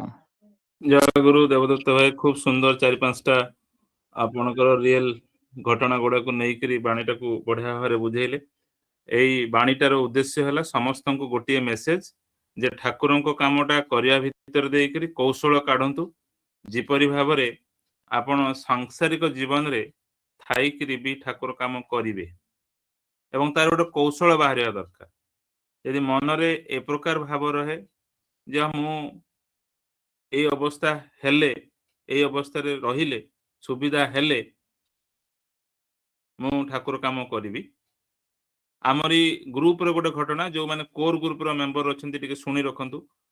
ଆମ ଗ୍ରୁପରେ ଯୋଉ ଗୁରୁ ଭାଇ କିଛି ଦିନ ତଳେ ବାହାରି ଗଲେ, ତାଙ୍କ ନାଁ ମୁଁ କହିବିନି, ଖରାପ ହବ। ତାଙ୍କ ଘଟଣାଟା ମୁଁ କହୁଛି, ସେ ଯୋଉ ଘଟଣାଟା ମତେ କହିଥିଲେ, କହିଲେ ପାଢୀ ଭାଇ, ଆପଣ ଉଚ୍ଚ ପଦସ୍ଥ ଅଧିକାରୀ, ଆପଣ ସେଥିପାଇଁ ବହୁତ ସୁନ୍ଦର ଭାବରେ ଠାକୁର କାମ କରିପାରୁଛନ୍ତି। ମୁଁ ତ ବର୍ତ୍ତମାନ ପଢୁଛି, ମୋର ଚାକିରି ହେଇନି, ସେଥିପାଇଁ ମୋ କଥା କେହି ଶୁଣୁନାହାନ୍ତି। ଏଟା ଦରକାର, ଯଦି ହବ ମୁଁ ହ୍ୱାଟ୍ସଆପରେ ସ୍କ୍ରିନଶଟ ଆପଣଙ୍କ ଗ୍ରୁପରେ ସେୟାର କରିଦେବି। ମୋ କଥା କେହି ଶୁଣୁନାହାନ୍ତି, ସେଥିପାଇଁ ମୁଁ ଠାକୁରଙ୍କ କାମ କରିପାରୁନି। ଆପଣ ଏତେ ଭଲରେ କରୁଛନ୍ତି, ଖୁସିରେ କରୁଛନ୍ତି, କେବଳ ଆପଣ ପୋଷ୍ଟ ପୋଜିସନ ପାଇଛନ୍ତି ବୋଲି। ଆଉ ମୋ ପୋଷ୍ଟ ପୋଜିସନ ଯେତେବେଳେ ପାଇବି, ମୁଁ ପରୀକ୍ଷା ଦଉଛି, ପୋଷ୍ଟ ପୋଜିସନ ଯେତେବେଳେ ପାଇବି, ନିଶ୍ଚିତ ଭାବରେ ଏଇଭଳିଆ ଠାକୁର କାମ କରିବି। ଭିତରୁ ମତେ ହସ ଲାଗିଲା, ଛୋଟ ପିଲାଟା ତ, ଆମ ମାନଙ୍କ ପିଲାମାନେ, ଯୋଉ ଛୋଟ ପିଲାମାନେ ଆମେ ସବୁ ଦେଖୁଛୁ ସେମାନଙ୍କର ଏଇଭଳିଆ ବୁଦ୍ଧି ଆସେ। ମୋର ବି ସେମିତି ଛୋଟ ପିଲା ବେଳେ ଏଇ ଟାଇପର ବୁଦ୍ଧି ଥିଲା, କିନ୍ତୁ ଯାହା ହଉ ଚେଷ୍ଟା ତ କରୁଛି। ତା ମନରେ କିଛି ତ ଗୋଟେ ଅଛି, ସେଥିପାଇଁ ମୁଁ ଖୁସି ହେଲି। କିନ୍ତୁ ସେଇ ଦିଗଟାକୁ ଯଦି ଗୋଟେ ବଡ ମାନେ ବয়োଜ୍ୟେଷ୍ଠ ଲୋକ ସେ କହିଥାନ୍ତା, ତାହେଲେ କେମିତି ଲାଗିଥାନ୍ତା ଭାବନ୍ତୁ ଜିନିଷଟା କେମିତି। ଠାକୁର କାମ ଯୋଉ ଅବସ୍ଥାରେ ଅଛନ୍ତି, ଯେ ପ୍ରକାର ଭାବ ଆସୁଛି ସେ ପ୍ରକାର ଭାବରେ କରିନେବା ଦରକାର। ଆଉ କରିନେବା ଦରକାର। କଷ୍ଟ ଆସିବ, ଅସୁବିଧା ଆସିବ, ପ୍ରୋବ୍ଲେମ ଆସିବ।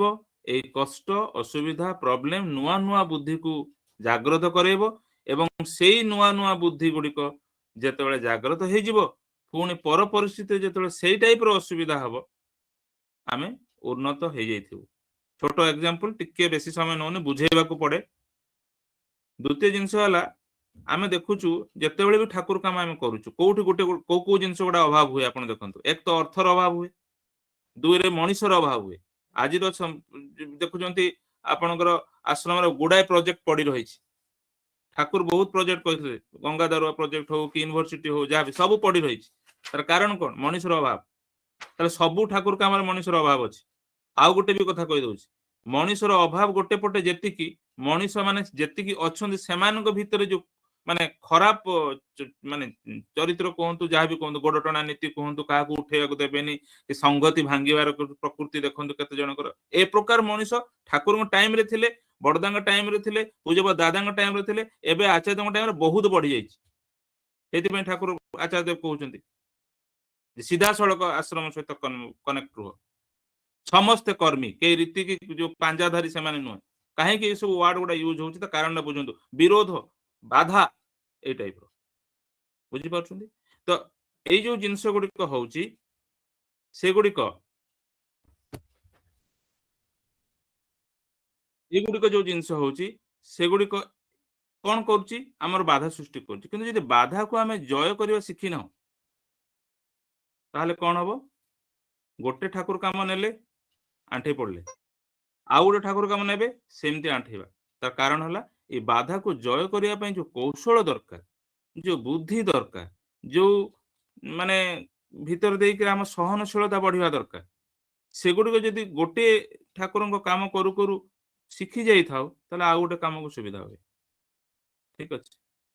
ଏଇ କାମ କରୁ କରୁ ଆମେ ଯୋଉ ଶିକ୍ଷା ନଉ ନା, ସେଇଟା ପରିବାର ଜଞ୍ଜାଳରେ ବି ସମାଧାନ ଦିଗରେ ଆଗାଏ। ସେଠି ବି ସହିବା ଥାଏ, ବହିବା ଥାଏ, ବୁଦ୍ଧି ଖଟେଇବା ଥାଏ, ଚଳେଇବା ଥାଏ, ସବୁ ଜିନିଷ ଥାଏ। ଯଦି ଆମ କଥା କେହି ଶୁଣୁନାହିଁ ବାହ୍ୟ ଜଗତରେ, ଆମେ ସେଇ ପ୍ରକାର ପରିବେଷଣ କରିପାରୁନୁ ଚରିତ୍ରରେ, ତାହେଲେ ଆମ ପିଲା ବି କଣ ଶୁଣିବ କି ଘରେ? ତେଣୁ କଥାଟା ହେଲା, ଏଇ ସଂସାରଟା କଣ ପାଇଁ? ଏ ସଂସାରଟା ହେଲା ଠାକୁରଙ୍କ ପାଇଁ, ଆଉ କାହା ପାଇଁ ନୁହେଁ। ଉଦ୍ଦେଶ୍ୟଟାକୁ କନେକ୍ଟ କରିବାର ଅଛି। କାହିଁକି ଗଢିଛୁ ସଂସାର? ଠାକୁରଙ୍କୁ ଫୁଲଫିଲ କରିବା ପାଇଁ। ଆମେ ବାହାରେ ଯୋଉ କାମ ବି କରୁଛୁ ପରିବେଶରେ, କଣ ପାଇଁ? ସେଟା ବି ଠାକୁରଙ୍କ କାମ। କିନ୍ତୁ ଯେ ବାହ୍ୟ କାମ ଗୁଡିକ ପୁରା କରିନବା, ଏଇ ଯୋଉ ଦାୟିତ୍ୱ ନେଇଛୁ ତାକୁ ଅବହେଳିତ କରିବା, ଆକୁ ପୁରା କରିନବା, ବାହ୍ୟ କାମକୁ ଅବହେଳିତ କରିବା, ଏଇ ଯୋଉ ବ୍ୟାଲେନ୍ସ, ସେଇଟା ଚାହୁଁଛୁ ଆମେ। ଚାହୁଁଛୁ ମାନେ ଏଇଟା ହଉଛି ମୁଖ୍ୟ ଜିନିଷ। ଆମେ ସବୁବେଳେ କହୁନା ସଂସାର ସଂସାର ଆମେ ମାଡି, ବହୁତ କର୍ମ ଅଛି କରିପାରୁନୁ, ହଉନି। ସେଇଟା ମାନେ ସେଇଟା କଥାଟାର ଇଏଟାକୁ ନେଇକରି ବାଣୀଟାକୁ ଦିଆହେଇଛି। କିନ୍ତୁ ପ୍ରକୃତରେ ଜିନିଷଟା ଏଇଆ, ଆମର ସବୁ ଜାଗାରେ ସବୁ ଜିନିଷ, ସବୁ ଷ୍ଟେପ କେବଳ ତାଙ୍କ ପାଇଁ ହବା ଦରକାର। ଆମେ ଏଠି ଗୋଟେ ଡିଫରେନ୍ସିଏଟ କରିଛୁ, ଏଇଟା ଠାକୁର କାମ, ଏଇଟା ଘର କାମ ନୁହେଁ। ଘର ବି ଠାକୁରଙ୍କର ଏବଂ ବାହାର ବି କାମ ବି ଠାକୁରଙ୍କର କରିବାର ଅଛି। ଏବଂ ଏଇ ପ୍ରକାର ଭାବରେ କରିବା ଭିତରେ ଦେଇକରି ବାହ୍ୟ କାମ ଯୋଗୁଁ ଘର ସଂସାର ବି ସେଇଭଳିଆ ଚାଲିବ ସୁନ୍ଦର ଭାବରେ। ଏବଂ ଘର ସଂସାରରେ ବହୁତ ଜିନିଷ କରୁ କରୁ ଯେତେବେଳେ ଆମେ ବାହ୍ୟ ଜଗତରେ ବହୁତ ଘରେ ଠାକୁରଙ୍କ କାମ କରିବାକୁ ଯାଉଛୁ, ସେଠି ବି ପିଲା ଅମାନିଆ ହଉଛନ୍ତି, ସେଠି ବି ବହୁତ କିଛି ପ୍ରୋବ୍ଲେମ ହଉଛି। ଆମେ ଯୋଉ ପଲିସି ଆପ୍ଲାଏ କରିକି ଘରେ ଆମେ ଠାକୁରଙ୍କର କାମ କରାଇବାରେ ସକ୍ଷମ ହେଇଛୁ, ତାକୁ ସେଠି ଆପ୍ଲାଏ କରିବୁ। ମୁଣ୍ଡରେ ରହିବାର ଅଛି ସବୁ ଜିନିଷ ମୋର ଠାକୁରଙ୍କର। ଝାଡା ପରିସ୍ରା ବି କରିବି ସେଇଭଳିଆ ଠାକୁରଙ୍କ ମାନେ ଚିନ୍ତାଧାରାରେ ଯେମିତି ହବା ଦରକାର। ଖାଇବି ବି ସେମିତି ଠାକୁରଙ୍କ ଚିନ୍ତାଧାରା ହବା ଦରକାର। ସବୁ ଜିନିଷ ତାଙ୍କ ପାଇଁ ରଙ୍ଗୀନ ରଙ୍ଗାୟିତ ହେଇଥିବା ଦରକାର। ତେବେ ଆଉ କିଛି ଜିନିଷ ହିଁ ନାହିଁ। କଥାଟା ହଉଛି, ମତେ ଯାହା ଲାଗିଲା ମୁଁ ଆପଣଙ୍କୁ ସମୟ ଭାବରେ କହିଦେଲି। ଭୁଲ ଥିଲେ କ୍ଷମା କରିବେ। ଆପରେ ଆମର ଗୁରୁପ୍ରସାଦ ସାହୁ ଭାଇ ଅଛନ୍ତି, କୃତି ବିଧାନର ଆଉ ଗୋଟେ ବାଣୀ ସେ ବ୍ୟାଖ୍ୟା କରିବେ। प्रति गुरु प्रसाद भाई को अनुरोध करुच्ची से वक्तव्य रखिए। जय गुरु।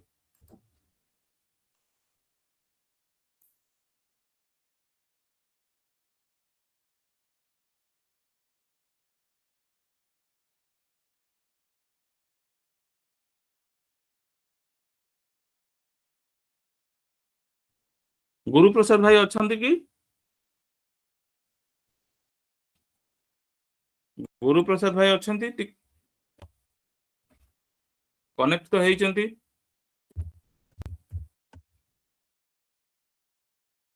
टिके रुहनु कॉल कर दी।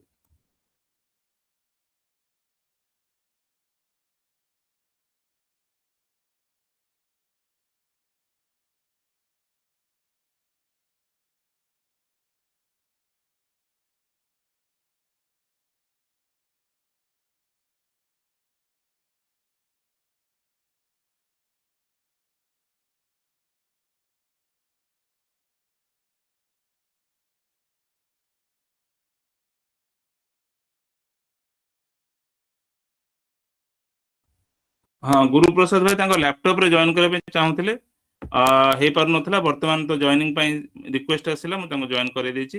कथाटी हला एया तेनु आमे माने सबु बेले ठेली ठेली ठेली ठेली रे ठेली रहू जो ठाकुर काम पर करबा हबो देखिबा विश्वास करंतु आमे ए जंजाल रे पड़ी कि हंतसंत हे जाऊ। ए जंजाल रे पड़ी कि हंतसंत हे जाऊ आ किछि न आ जंजाल सरे ना आ ठाकुर काम आरंभ हुए ना। एटा होची कथा सेति एमती न हवा दरकार जे आमे किछि ठाकुर काम करूनी केवल संसार को ही मुंडे बसबू ताले शिखी पारिबनी किछि। एटा होची उद्देश्य। गुरु प्रसाद भाई आपण सुनी परछुंती? आज्ञा जय गुरु। जय गुरु। आरंभ करंतु टिके डेरी हे जायछि।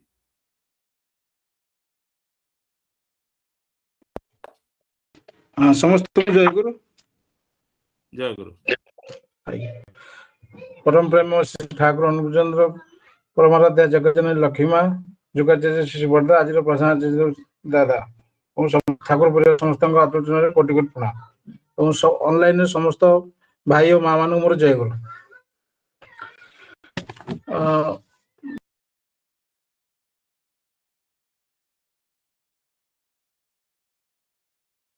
बाणी पढ़ुची प्रथमे ए प्रकार निष्ठन्न करने जाई जदि दी चारि थर ठक सेथिरे भी दुख करिवार किछि नाही। सेटा ठकिबा जदि निखुण निष्ठदानी आग्रह उद्दीप्त होई चले ताहेले तुमर उद्ग्रीव होई लक्ष्य करिवो तार विपर्ययी विन्यास केउठी किभଳି भाबे कोन हैला एवं तार निराकरण तत्पर हेबो। पुणी जा करूछ तद विषय अभिज्ञ आचार्य जी तांको ठारू जानी यथायथ भाव करिवार अभ्यास जदि थाए तुमर कृतकार्य हेबार संभावना बेसी।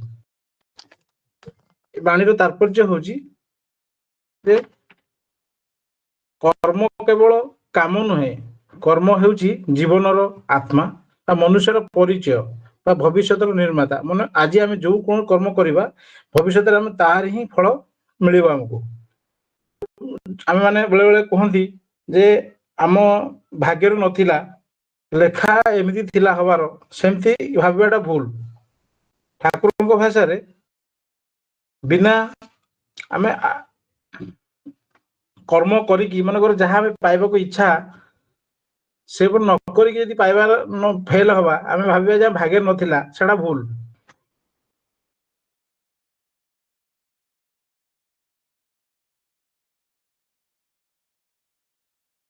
जगत रे छोट कि बड़ हो समस्ते कर्म करती जेमिति कि आमे कृषक भाईटे यदि हल न करिवो आम पाखे खाद्य पहुँचबनी। यदि श्रमिक भाईटे झाड़ न बुहाई परिश्रम न करके यदि घर काम न करिवो तो बिल्डिंग टे हो पारिबनी। सेही भली भाव रे स्टूडेंट जने यदि बही धरिक बसी जीवो पढ़ीबनी मन देबनी पढ़ारे खाली बापा माँ को डर रे कि गुरुजन को डर रे बसिक बही धरी बसजिवो तो पाठटा तार हबनी। ठाकुर कहले तमे परीक्षा रे फास्ट न हुओ किंतु तुम जो पढ़ार अभ्यासटा प्रतिदिन रख जोटा कि तुम भविष्य चरित्र निर्माण कि भविष्य किसी कर सफल हो पार। ଖାଲି ରାଙ୍କ ନହେଲେ ପାଠ ପଢିଲେ ହବ ନାହିଁ, କିନ୍ତୁ ଆମକୁ କୃତକାର୍ଯ୍ୟ ହେବାର ଅଛି, ଶିଖିବାର ଅଛି, ଯୋଉଟା କି ଭବିଷ୍ୟତରେ ଆମେ ଆମ କାର୍ଯ୍ୟରେ ଲଗେଇ ପାରିବା। ଯେପରି ଆମେ ଅଫିସରେ ବର୍ତ୍ତମାନ କାମ କରୁଛେ, ଜଣେ କର୍ମଚାରୀଟି ଅଫିସରେ କାମ କରୁଛନ୍ତି, ସେ ଟାଇମରେ ଅଫିସ ଯିବେ, ତାଙ୍କୁ ଯୋଉ କାମ ଆସାଇନମେଣ୍ଟ ତାଙ୍କ ଉପରସ୍ଥ କର୍ମଚାରୀ ଦେଇଥିବେ ସେ ଠିକ ଟାଇମରେ କଲେ, କାମଟା ଲାଞ୍ଚ ନେଲେ ନାହିଁ କି କୌଣସି ଫାଇଲକୁ ଡିଲେ କଲେ ନାହିଁ, ତ ସେ ତାଙ୍କ କାମ କରୁଛନ୍ତି, ଫଳ ଅଟୋମେଟିକ ଆପେ ଆପେ ଆସିବ। ତାପରେ କର୍ମ ଆଉ ଆତ୍ମଶୁଦ୍ଧି, ମନେକର ଆମେ କର୍ମ ହେଉଛି ମନକୁ ଶୁଦ୍ଧ କରିବାର ଉପାୟ, ମାନେ ଆମେ କୌଣସି ଯେଭଳି ଭାବରେ କାମ କରିବା ମନଟା ସେଇଭଳି ଭାବରେ ହବ।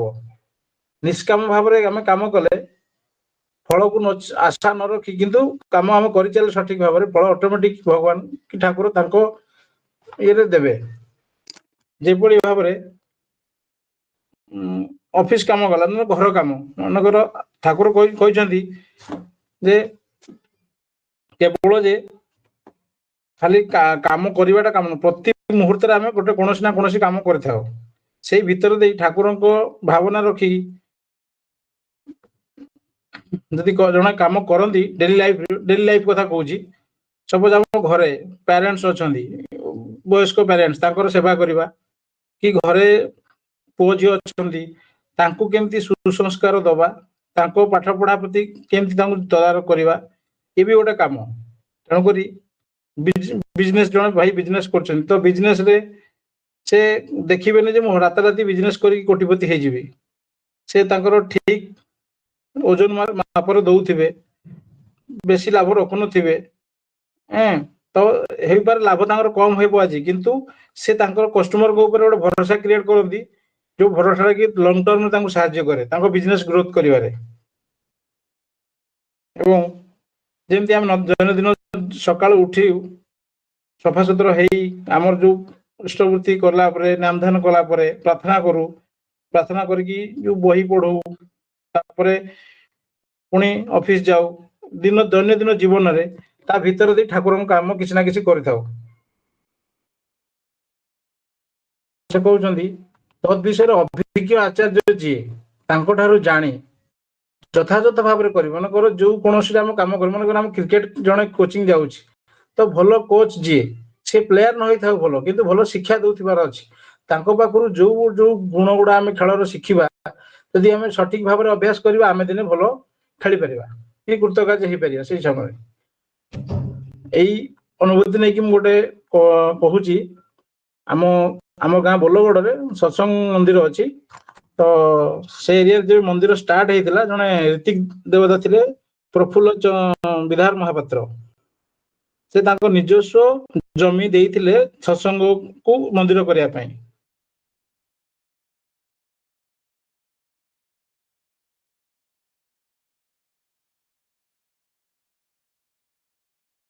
ଆଲୋଚନା କରନ୍ତି ଏବଂ ତାଙ୍କ ଯୋଉ ଏରିଆ ପାଖ ଆଖ ଗାଁରେ ଯୋଉଠି ସତ୍ସଙ୍ଗ ହୁଏ ତାଙ୍କୁ ଡାକନ୍ତି ସମସ୍ତେ, ସେ ଆଲୋଚନା କରୁଥିବେ, ଲୋକ ବସି ରହିଥିବେ ଶୁଣିବା ପାଇଁ, ଏତେ ବଢିଆ ଆୟୋଜନ କରନ୍ତି। କିଛି ଦିନ ଗଲା ପରେ ସତ୍ସଙ୍ଗ ସବୁ ଚାଲେ, ତ ସେ ଆସନ୍ତି, ତାଙ୍କ କର୍ମ ଧୀରେ ଧୀରେ ଠାକୁରଙ୍କ ଭାବଧାରା ଛାଡିକି ସିଏ ଆସନ୍ତି, ରାଜନୀତିକୁ ଆସନ୍ତି। ତ ଯେହେତୁ ସେ ଏରିଆର ଲୋକ ପ୍ରିୟ ଥିଲେ, ସତ୍ସଙ୍ଗରେ ରହିକି ରୀତିକ୍ ଥିଲେ, ତ ସିଏ ସରପଞ୍ଚ ଭାବରେ ନିଜେ ଜିତନ୍ତି। ଜିତିଲା ପରେ ଧୀରେ ଧୀରେ ତାଙ୍କର ସତ୍ସଙ୍ଗ ପ୍ରତି ଯୋଉ ଥିଲା ଯୋଗଦାନ ଧୀରେ ଧୀରେ କମିବାରେ ଲାଗିଛି। ତ ତାପରେ ପରେ ଏତେ ଅବସ୍ଥା ବହୁତ ଶୋଚନୀୟ ହେଇଯାଇଛି, ଯୋଉଟା କି କହିହବନି, ମାନେ ଏତେ ଖରାପରେ ଥିଲା। ତେଣୁକରି ମୁଁ କହିବାର ତାତ୍ପର୍ଯ୍ୟ ହେଲା, ଯଦି ଆମେ ସଠିକ ଭାବେ କରିଚାଲୁଛେ, ଲାଇନରେ ଅଛି, ଠିକ ଅଛି, ଯଦି ଧୀରେ ଧୀରେ ଆମେ ଆମ ଯୋଉ ଲାଇନରେ ଯାଉଛେ ତାଠୁ ଡିଭାଇଡ ହେଲେ କି ଅଲଗା ଦିଗରେ ଗଲେ, ତ ଆମକୁ ଫଳର କାମ ନିଜେ ହିଁ ଭୋଗିବାକୁ ପଡେ, ଆଉ କେହି ଭୋଗିବେ ନାହିଁ। ତାଙ୍କ ପିଲାମାନେ ଆଜି କାଲି ଦୀକ୍ଷା ନେଇକି ବି ଠାକୁରଙ୍କୁ ଛାଡି ଦେଇଛନ୍ତି ଏବଂ ତା ଅପେକ୍ଷା ସେ ତାଙ୍କ ଦୁର୍ଦଶା ଭୋଗୁଛନ୍ତି। ଆଉ ଗୋଟେ ମୋର ଜୀବନର ଉଦାହରଣ କହିବି, ମୁଁ ଯେତେବେଳେ ଚେନ୍ନାଇରେ ଥାଇ ପଢୁଥାଏ, ଘରୁ କିଛି ମା କିଛି ଟିଫିନ, ଯେମିତି ଆମର ସ୍ନାକ୍ସ କିଛି ପ୍ୟାକେଟ କରିକି ଯାଇଥାନ୍ତି। ଜଣେ ମୋର ଗୋଟେ ସେଇ ଚେନ୍ନାଇ ପାଖରେ ମୋ ରୁମମେଟ ପାଖରେ ରହୁଥିବା ପିଲା, ସେ ପୁରୀରୁ ଯାଉଥାଏ ଭୁବନେଶ୍ୱରରୁ, ସେ ପୁରୀ ଯାଇଥାନ୍ତି ମା ଆମର ପାର୍ସଲଟି ଦେବା ପାଇଁ, ମୋ ପାଖକୁ ପଠେଇବା ପାଇଁ, ତ ଗାଡି ଟାଇମ ହେଇଯାଇ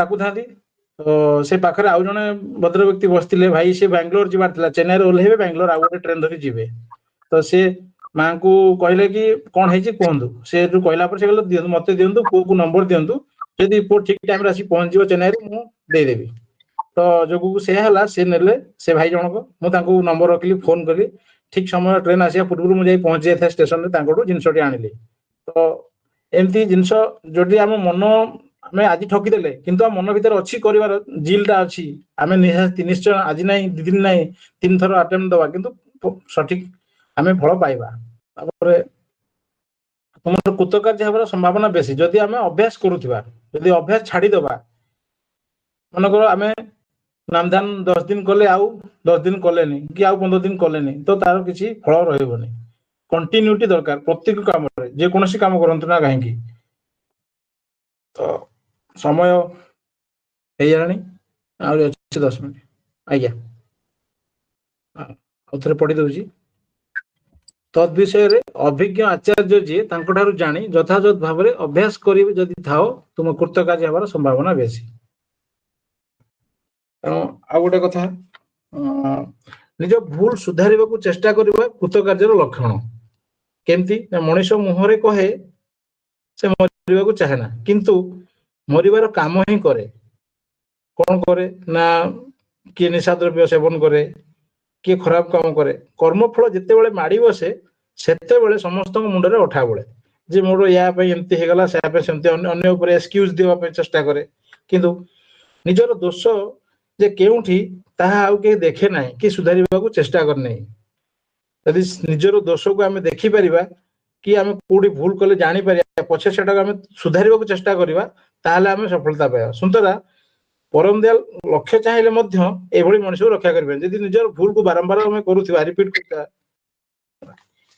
ଆଉ ଗୋଟେ କଥା ହିତାକାଂକ୍ଷୀ ହୋଇ ଗୋଟାଏ ମଣିଷ ଚଳଣିରେ ଭୁଲ ଧରାଇ ଦେଲେ ଯେତେବେଳେ ସେ ରାଗିଯାଏ ସେତେବେଳେ ଧରି ନେବାକୁ ହେବ ଯେ ନିଜର ଭଲ ଚାହେଁ ନା ମନେକର ଆମେ କୌଣସି ଭାଇଙ୍କର ଭୁଲଟାକୁ ଦେଖିଲେ ଜାଣିଲେ ତାଙ୍କୁ ଆମେ କହିଲେ ଭାଇ ଏଇ ଜାଗାରେ ଆପଣଙ୍କର ଭୁଲ ହଉଛି ଯଦି ସେ ହଠାତ୍ ରାଗି ଯାଆନ୍ତି କାତର ସହିତ ତାଙ୍କ ଭୁଲଟାକୁ ସ୍ୱୀକାର କରନ୍ତିନି ତାହେଲେ କଣ ତାଙ୍କର ଆହୁରି ଅଧପତନକୁ କରିଚାଲିବ ତାପରେ କାହାରି ଅହଂ ବା ଆତ୍ମମର୍ଯ୍ୟାଦାରେ ଆଘାତ କରି ନୀତି ଉପସଦ ଦେଲେ ଭଲ କାମ ହୁଏ ନାହିଁ ଯଦି ଆମେ ଜଣ ଭାଇଙ୍କର କିଛି ଜାଣିଲେ କି ଭୁଲଟିରେ ଅଛି ତାଙ୍କୁ ଆମେ ସମୟ ଦେଖିକି କ୍ଲୋଜଲି ଡାକିକି ବା ପାଖରେ ବସେଇକି ବୁଝେଇକି ତାଙ୍କୁ ତାଙ୍କର ଭୁଲଟା କେମିତି ଠିକ ହେଇପାରିବ କହିବା ହଠାତ୍ କହିବାନି ଯେ ତମେ ଏଟା ଭୁଲ କଲ କି ଏମିତି କରିବା ତ ସେଟା ବି କୁହାଯାଇଛି ଆଉ ଦରଦର ସହିତ ଯଦି ମଣିଷକୁ ଗାଳି ଦେବା ସେ ଗାଳି ମଧ୍ୟ ତାକୁ ମିଠା ଲାଗିବ କିନ୍ତୁ ଆମେ ଯଦି ତାକୁ ଧମକେଇକି ଚମକେଇକି କହିବା ବୁଝେଇବାନି ତ ତାହେଲେ ସେଟା ଆମ ବୁଝେଇବା ସହିତ କିଛି ରହିଲାନି ସାମଞ୍ଜସ୍ୟ ରହିଲାନି ଆଗର ପ୍ରକୋପ ଶାନ୍ତ କରିବାକୁ ଯାଇ ଯେତେ ବଡ ବଡ କଥା କୁହ ନା କାହିଁକି ତାର କୌଣସି କାମ ଦେବ ନାହିଁ ତେଣୁକରି କଥା ଚାପି ଦେଲା ଗୁରୁ ଭୁଲ ଭାଇ ସୁଧାରିବାକୁ ଆଜ୍ଞା ଆଜ୍ଞା ଜୟ ଗୁରୁ ଜୟ ଗୁରୁ ଗୁରୁ ଭାଇ ଏଇ ବାଣୀଟିକୁ ସୁନ୍ଦର ଭାବରେ ବୁଝେଇଲେ ଆ ଭିତରେ କିଛିଟା କଥା ମୁଁ ଟିକେ ଚାହୁଁଛି କହିବା ପାଇଁ ଏ ଭିତରେ ଦିଟା ଅଙ୍ଗ ଆପଣ ସ୍କ୍ରିନରେ ଦେଖନ୍ତୁ ଦିଟା ଅଙ୍ଗ ବହୁତ ଜରୁରୀ ଜାଣିବା ଏକ ତ କଥା ହେଲା 4 ଥର ଠକ 2-4 ଥର ଠକ ସେଥିରେ ଦୁଃଖ କିଛି ନାହିଁ ମାନେ କାମ କଲା ବେଳକୁ ଆମର ଠକିବାଟାରେ ଆମେ ବହୁତ ବାଧି ଯାଏ ଆମକୁ ଏତେ ଟଙ୍କା ଲସ୍ ହେଇଗଲା ଏତେ ସମୟ ଲସ୍ ହେଇଗଲା ଏତେ ଲୋକ ମୋଠୁ ଦୂରେଇ ଗଲେ ଲସ୍ ତ ହବ ହଁ ତ ସେଇଟାକୁ ଦେଖିଲେ ହବନି କିନ୍ତୁ ଶିଖିବାର ଅଛି ଆଚ୍ଛା ଶିଖିବ କେମିତି ମାନେ କଣ ସବୁବେଳେ ଠକି ଠକି ଶିଖିବ ନା ଏଇଠି ଦେଖନ୍ତୁ ଠକିବାଟାରୁ ଶିଖିବା ଦରକାର ଏଇଟା ଠାକୁର କହୁଛନ୍ତି ପୁଣି ସବୁବେଳେ ଠକି ଠକି ଶିଖିବାର ନାହିଁ ସେମିତି ତ ଚାଲିଥିବ ଯଦି ଶିଖିବା ହିଁ ହଉନଥିବ ତା ଭିତରେ ଜଣେ ଗାଇଡେନ୍ସ ରହିବ ପ୍ରତ୍ୟେକ କଥାରେ ପ୍ରତ୍ୟେକ କାମରେ ପ୍ରତ୍ୟେକ ଦାୟିତ୍ୱରେ ପ୍ରତ୍ୟେକ ମାନେ ଗୋଟେ ଏମ୍ ନେଇକି ଯେତେବେଳେ ଯାଉଛି ଗୋଟେ ବ୍ୟାଙ୍କ ପିଓ ପ୍ରିପେୟାର ହଉଛି କିଏ ଜେଇ ମେନ୍ ପ୍ରିପେୟାର ହଉଛି କିଏ ନିଟ୍ ପ୍ରିପେୟାର ହଉଛି କୌଣସି ନା ଗୋଟେ ଏମ୍ ରଖିକି ଜୀବନରେ କରୁଛି କୋଉ କାମଟାକୁ କିଏ ବିଜନେସ କରୁଛି କି ଚାକିରି ପାଇଁ ପ୍ରିପେୟାର ହଉଛି ହଁ କୌଣସି କାମ କରିବ ତାର ଗୋଟେ ଅଭିଜ୍ଞ କିଏ ଗୋଟେ ଅଛନ୍ତି ହେଲା ସେ ଅଭିଜ୍ଞତା ଯିଏ ବି ଥାନ୍ତୁ ସେ ଜଣେ ନଥିବେ 5 ଜଣ ବି ଥାଇପାରନ୍ତି କିନ୍ତୁ ସମସ୍ତଙ୍କ ପାଖରେ ଅଭିଜ୍ଞତାଟା ନେବା ଦରକାର ଆଉ ଆମ କ୍ଷେତ୍ରରେ କଣ ହଉଛି ଆଚାର୍ଯ୍ୟ ଅଛନ୍ତି ଆମେ ସବୁ କଥା ପଚାରି ପାରିବୁ ঠিক না এই কথাটাକୁ ବିଶେଷ ଭାବରେ ଏଠି ଠାକୁର ଗୁରୁତ୍ୱ ଦେଇଛନ୍ତି ଦେଖନ୍ତୁ ଆଚାର୍ଯ୍ୟଙ୍କ ଅନୁସରଣ ଏ ଡାହାଣ ପଟେ ଯୋଉ ଫଟୋଟା ଅଛି ଦେଖନ୍ତୁ ଆଚାର୍ଯ୍ୟଙ୍କ ନିର୍ଦ୍ଦେଶ ଅନୁସରଣ କରି ଚାଲ ଏଇଟା ହଉଛି ଆମ ଆଚାର୍ଯ୍ୟଙ୍କ କଥା କୁହାହଉଛି ବିପର୍ଯ୍ୟୟ ହାତରୁ ନିସ୍ତାର ପାଇବେ ହେଲା କୌଶଳ ଗୁଡିକୁ ଶିଖି ପାରିବ ମାନେ ଗୋଟେ ଗୋଟେ କୌଶଳ ଅଛି ସେ କୌଶଳରୁ ଶିଖି ପାରିବ ହେଲା ଏବଂ ସେଇ ଶିକ୍ଷାକୁ ଭିତ୍ତି କରି ଯେପରି ଆହୁରି ସୁନ୍ଦର ଭାବେ ସେଗୁଡେ ନିଷ୍ପନ୍ନ କରିହବ ଆଉ ଗୋଟେ କ୍ୟାପାବିଲିଟି ଲାଷ୍ଟକୁ ଲେଖା ହେଇଛି ଯୋଗ୍ୟତା ବଢିବ ଆପଣ ଟୋଟାଲ ଜିନିଷଟାକୁ ମୁଁ ଗୋଟେ ଏକ୍ସାମ୍ପଲ ଦଉଛି ରିଅଲ ଲାଇଫ ଏକ୍ସାମ୍ପଲ ମୋ କ୍ଷେତ୍ରରେ ହେଇଛି ଯୋଉଟା ମୁଁ କହୁଛି ଯୋଉଟା ଆଚାର୍ଯ୍ୟଙ୍କୁ ନେଇକି ହେଇଛି ସେଟା କହୁଛି ଆମେ ଯେତେବେଳେ 2022ରେ ଏଇ ଡିସେମ୍ବର 23 ତାରିଖରେ ଆମେ ପୂଜ୍ୟପାତ ବଡଦାଙ୍କ ଜନ୍ମ ତିଥି ଥାଏ ଆଉ ଆମେ ଯାଇଥାଉ ପରିବେଷଣ କରିବା ପାଇଁ ସେଇ ସମୟରେ ଆଚାର୍ଯ୍ୟ ଆମକୁ ପାଖରେ ତାଙ୍କର ବସେଇଲେ ଏବଂ ବହୁତ କିଛି ଗାଇଡେନ୍ସ ଦେଲେ ବିଶେଷ ଭାବରେ ସେ ଗାଇଡେନ୍ସ ଗୁଡା ଆମେ ସ୍କିପ୍ କରୁ ମାନେ ସେଇ କାମ ଗୁଡିକ ଆମେ ସ୍କିପ୍ କରୁ ଆମେ ମନ୍ଦିରରେ ଯୋଉ ଆମେ ପରିବେଷଣ କରୁ କଣ ଆନନ୍ଦ ବଜାରରେ କଣ କରୁ ଟିକେ ଟିକେ କଥାରେ କେମିତି ହୁଏ ଦେଖନ୍ତୁ ମାନେ ଜଣେ ଧର ଅନ୍ନ ବାଢିଆର ଅଛି ତାର ମୋବାଇଲ ଟା କଲ୍ କିଏ ଆସିଲା ସେ ତାର ଟିକେ ଗୁଞ୍ଜି ହେଇକି କୋଉଠି ମୋବାଇଲ ଟାକୁ କଲ୍ ଆଟେଣ୍ଡ କରୁଛି ସେଇ ସମୟରେ ହୁଏତ ଅନ୍ନ ସରିଗଲା ଆଉ ସାଙ୍ଗେ ସାଙ୍ଗେ ବାଢିବା ଦରକାର ଆଉ ଗୋଟେ ଲାଷ୍ଟ ବ୍ୟାଚ୍ ଅଛି ଲୋକ ଉଠିଯିବେ ସେ ନ ଆସିଲେ ତାହେଲେ ବାଢି ହବନି ଖୋଜା ଚାଲିଛି କଥାଟା ବୁଝୁଛନ୍ତି ତ ମାନେ ଯେତେବେଳେ ଆମେ ଦାୟିତ୍ୱ ନଉଛୁ ସେ ସମୟରେ ଆଚାର୍ଯ୍ୟ ଦେବ ଆମକୁ ବୁଝେଇଲେ ଏ କଥାଟା ଯେତେବେଳେ ଦାୟିତ୍ୱ ନଉଛନ୍ତି ଏ ପ୍ରକାର ଅସୁବିଧା ହବ ଅନନୋନ ମାନେ ଜିନିଷ ଜଣା ନାହିଁ ହଠାତିଆ ହବ ଆପଣ ପ୍ରିପେୟାର ନାହାନ୍ତି ଏମିତି ଜିନିଷ ଆସିବ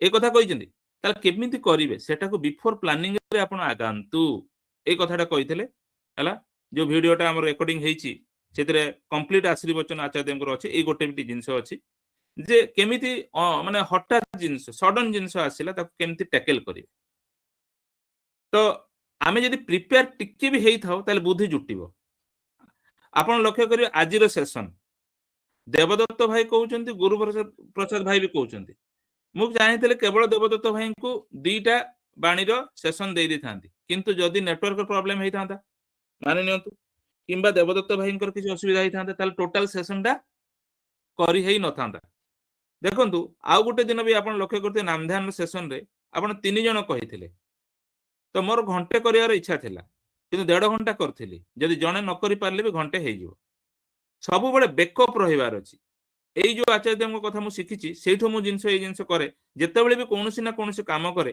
ଆଉ କୌଣସି ନା କୌଣସି ଷ୍ଟେପ ନିଏ ତାର ଗୋଟେ ବେକଅପ୍ ରଖିଥାଏ ଏତେ ରେସ୍ପନ୍ସିବିଲିଟି ଆମ ଗ୍ରୁପରେ ବଣ୍ଟା ହେଇଛି କିଏ ଧରା ଯେ ବହି ପଢୁଛି କିଏ ଧରା ଯୋଉ ବହି ପଢାରେ ଆପଣ ପ୍ରୀତିଲତା ମା ଅଛନ୍ତି ଏପଟେ ବହି ପଢାର ଲିଷ୍ଟ କାଢୁଛନ୍ତି ବିଶ୍ୱରଞ୍ଜନ ଭାଇ ଧର ବିଶ୍ୱରଞ୍ଜନ ମାନଙ୍କର ଦେହ ଖରାପ ହେଇଗଲା ତାହେଲେ ପ୍ରୀତିଲତା ମାଙ୍କୁ ମୁଁ କହିବି ତାଙ୍କ କାମଟା ଟିକେ କରିଦିଅନ୍ତୁ 2 ଦିନ ଯଦି ପ୍ରୀତିଲତା ମାଙ୍କର କିଛି ପ୍ରୋବ୍ଲେମ ହେଇଗଲା ତାହେଲେ ବିଶ୍ୱରଞ୍ଜନ ଭାଇଙ୍କୁ କହିବି ଆପଣ କିଛି ଦିନ 2 ଦିନ କରିଦିଅନ୍ତୁ ସବୁ କ୍ଷେତ୍ରରେ ମୁଁ ବେକଅପ୍ ରଖିଛି ସବୁ କ୍ଷେତ୍ରରେ ଆପଣ ଲକ୍ଷ୍ୟ କରନ୍ତୁ ଏଇଟା ମୁଁ ମୋ ପାଇଁ କହୁନି ଏଇଟା ଆଚାର୍ଯ୍ୟଙ୍କର ସେଇ ଯୋଉ କଥାଟା କହିଥିଲେ ଆମେ ପରିବେଷଣ କଲା ବେଳଠୁ ସେଇ ଦିନଠୁ ମୁଁ ଜାଣିଛି ଯେ କିପରି କରିବାକୁ ହୁଏ ଆମେ ଆ ପରେ ଯେତେବେଳେ ନେକ୍ସଟ ରାଉଣ୍ଡରେ ଯେତେବେଳେ 2022 ପରେ ଆମେ 23 ରେ ଆଚାର୍ଯ୍ୟଙ୍କ ଜନ୍ମତିଥି ପାଇଁ ପ୍ରିପେୟାର୍ଡ ହେଇଥିଲୁ ଆମେ ପୁରା ସ୍କେଚ ଆଉଟ କରିଥିଲୁ ଯେ ଗୋଟେ ରୋରେ ଜଣେ ଫଟୋଗ୍ରାଫର ରହିବ ଖାଲି ସେ ଫଟୋଗ୍ରାଫର ତା କାମ ନୁହଁ ସେ ଖାଲି ଫଟୋ ମାନେ ଆମ୍ୟୁଜମେଣ୍ଟ କରିବ ଲୋକଙ୍କୁ ଜଷ୍ଟ ଖାଲି ମାନେ ଉତ୍ସାହ ଦବ ତା କାମ ହେଲା ସେ ଖାଲି ବୁଲିବ ସେ ତା ବୁଲିବା କାମ ଗୋଟେ ରୋରେ ଖାଲି ବୁଲିବ ସେ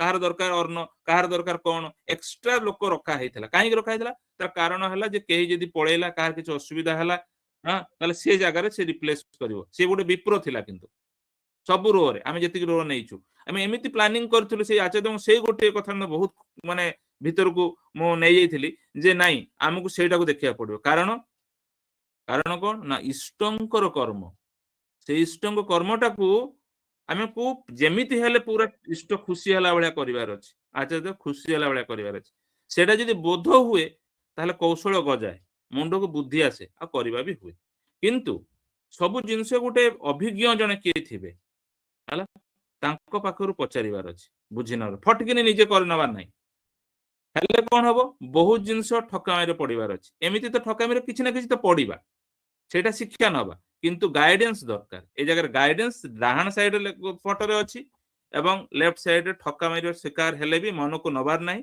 ଏବଂ ଶିଖିକି ଯିବାର ଅଛି ଠିକ ଅଛି ମାନ୍ୟ ଥଣ୍ଡା ଜ୍ୱର ହେଲା ଆମକୁ ବର୍ଷ ବର୍ଷ ଧରି ଥଣ୍ଡା ଜ୍ୱର ହଉଛି କିନ୍ତୁ ଶିଖୁଛେ କଣ କୋଉ ସର୍କମଷ୍ଟାନ୍ସରେ ଥଣ୍ଡା ଜ୍ୱର ହଉଛି आज मीठा खाईदेली खटा खाईदेली ता सहित पवन बाजिला से पवन बाजिबाटा सफिशिएंट नुह किंतु मीठा खटाटा ताकू थंडार को आनिछि एटा बुझिबा दरकार नेक्स्ट टाइम से प्रकार न हो ताहले आमे ठकिले ही शिखिबा एटा ठीक किंतु गोटे गाइडेंस भी दरकार ठीक अछि परिशेष रे आमर गुरुप्रसाद भाई आ देवदत्त भाईंकर खूब चेष्टा आपण मानक पाखरे ए बाणीटी को बुझेई तोली धरिबार एवं मोर तो हल्का फुल्का जहाँ मुझे करुच्ची आपण पाखरे जहाँ पहुँचुची प्रभु दया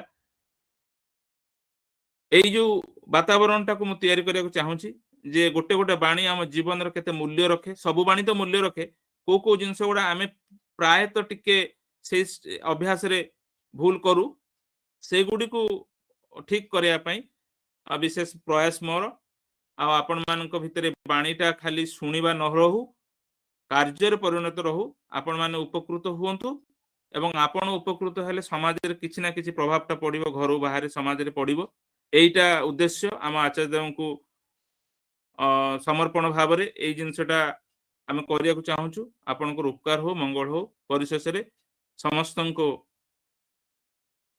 मंगल प्रार्थना करूची श्री ठाकुर श्री चरण रे रखुची जय गुरु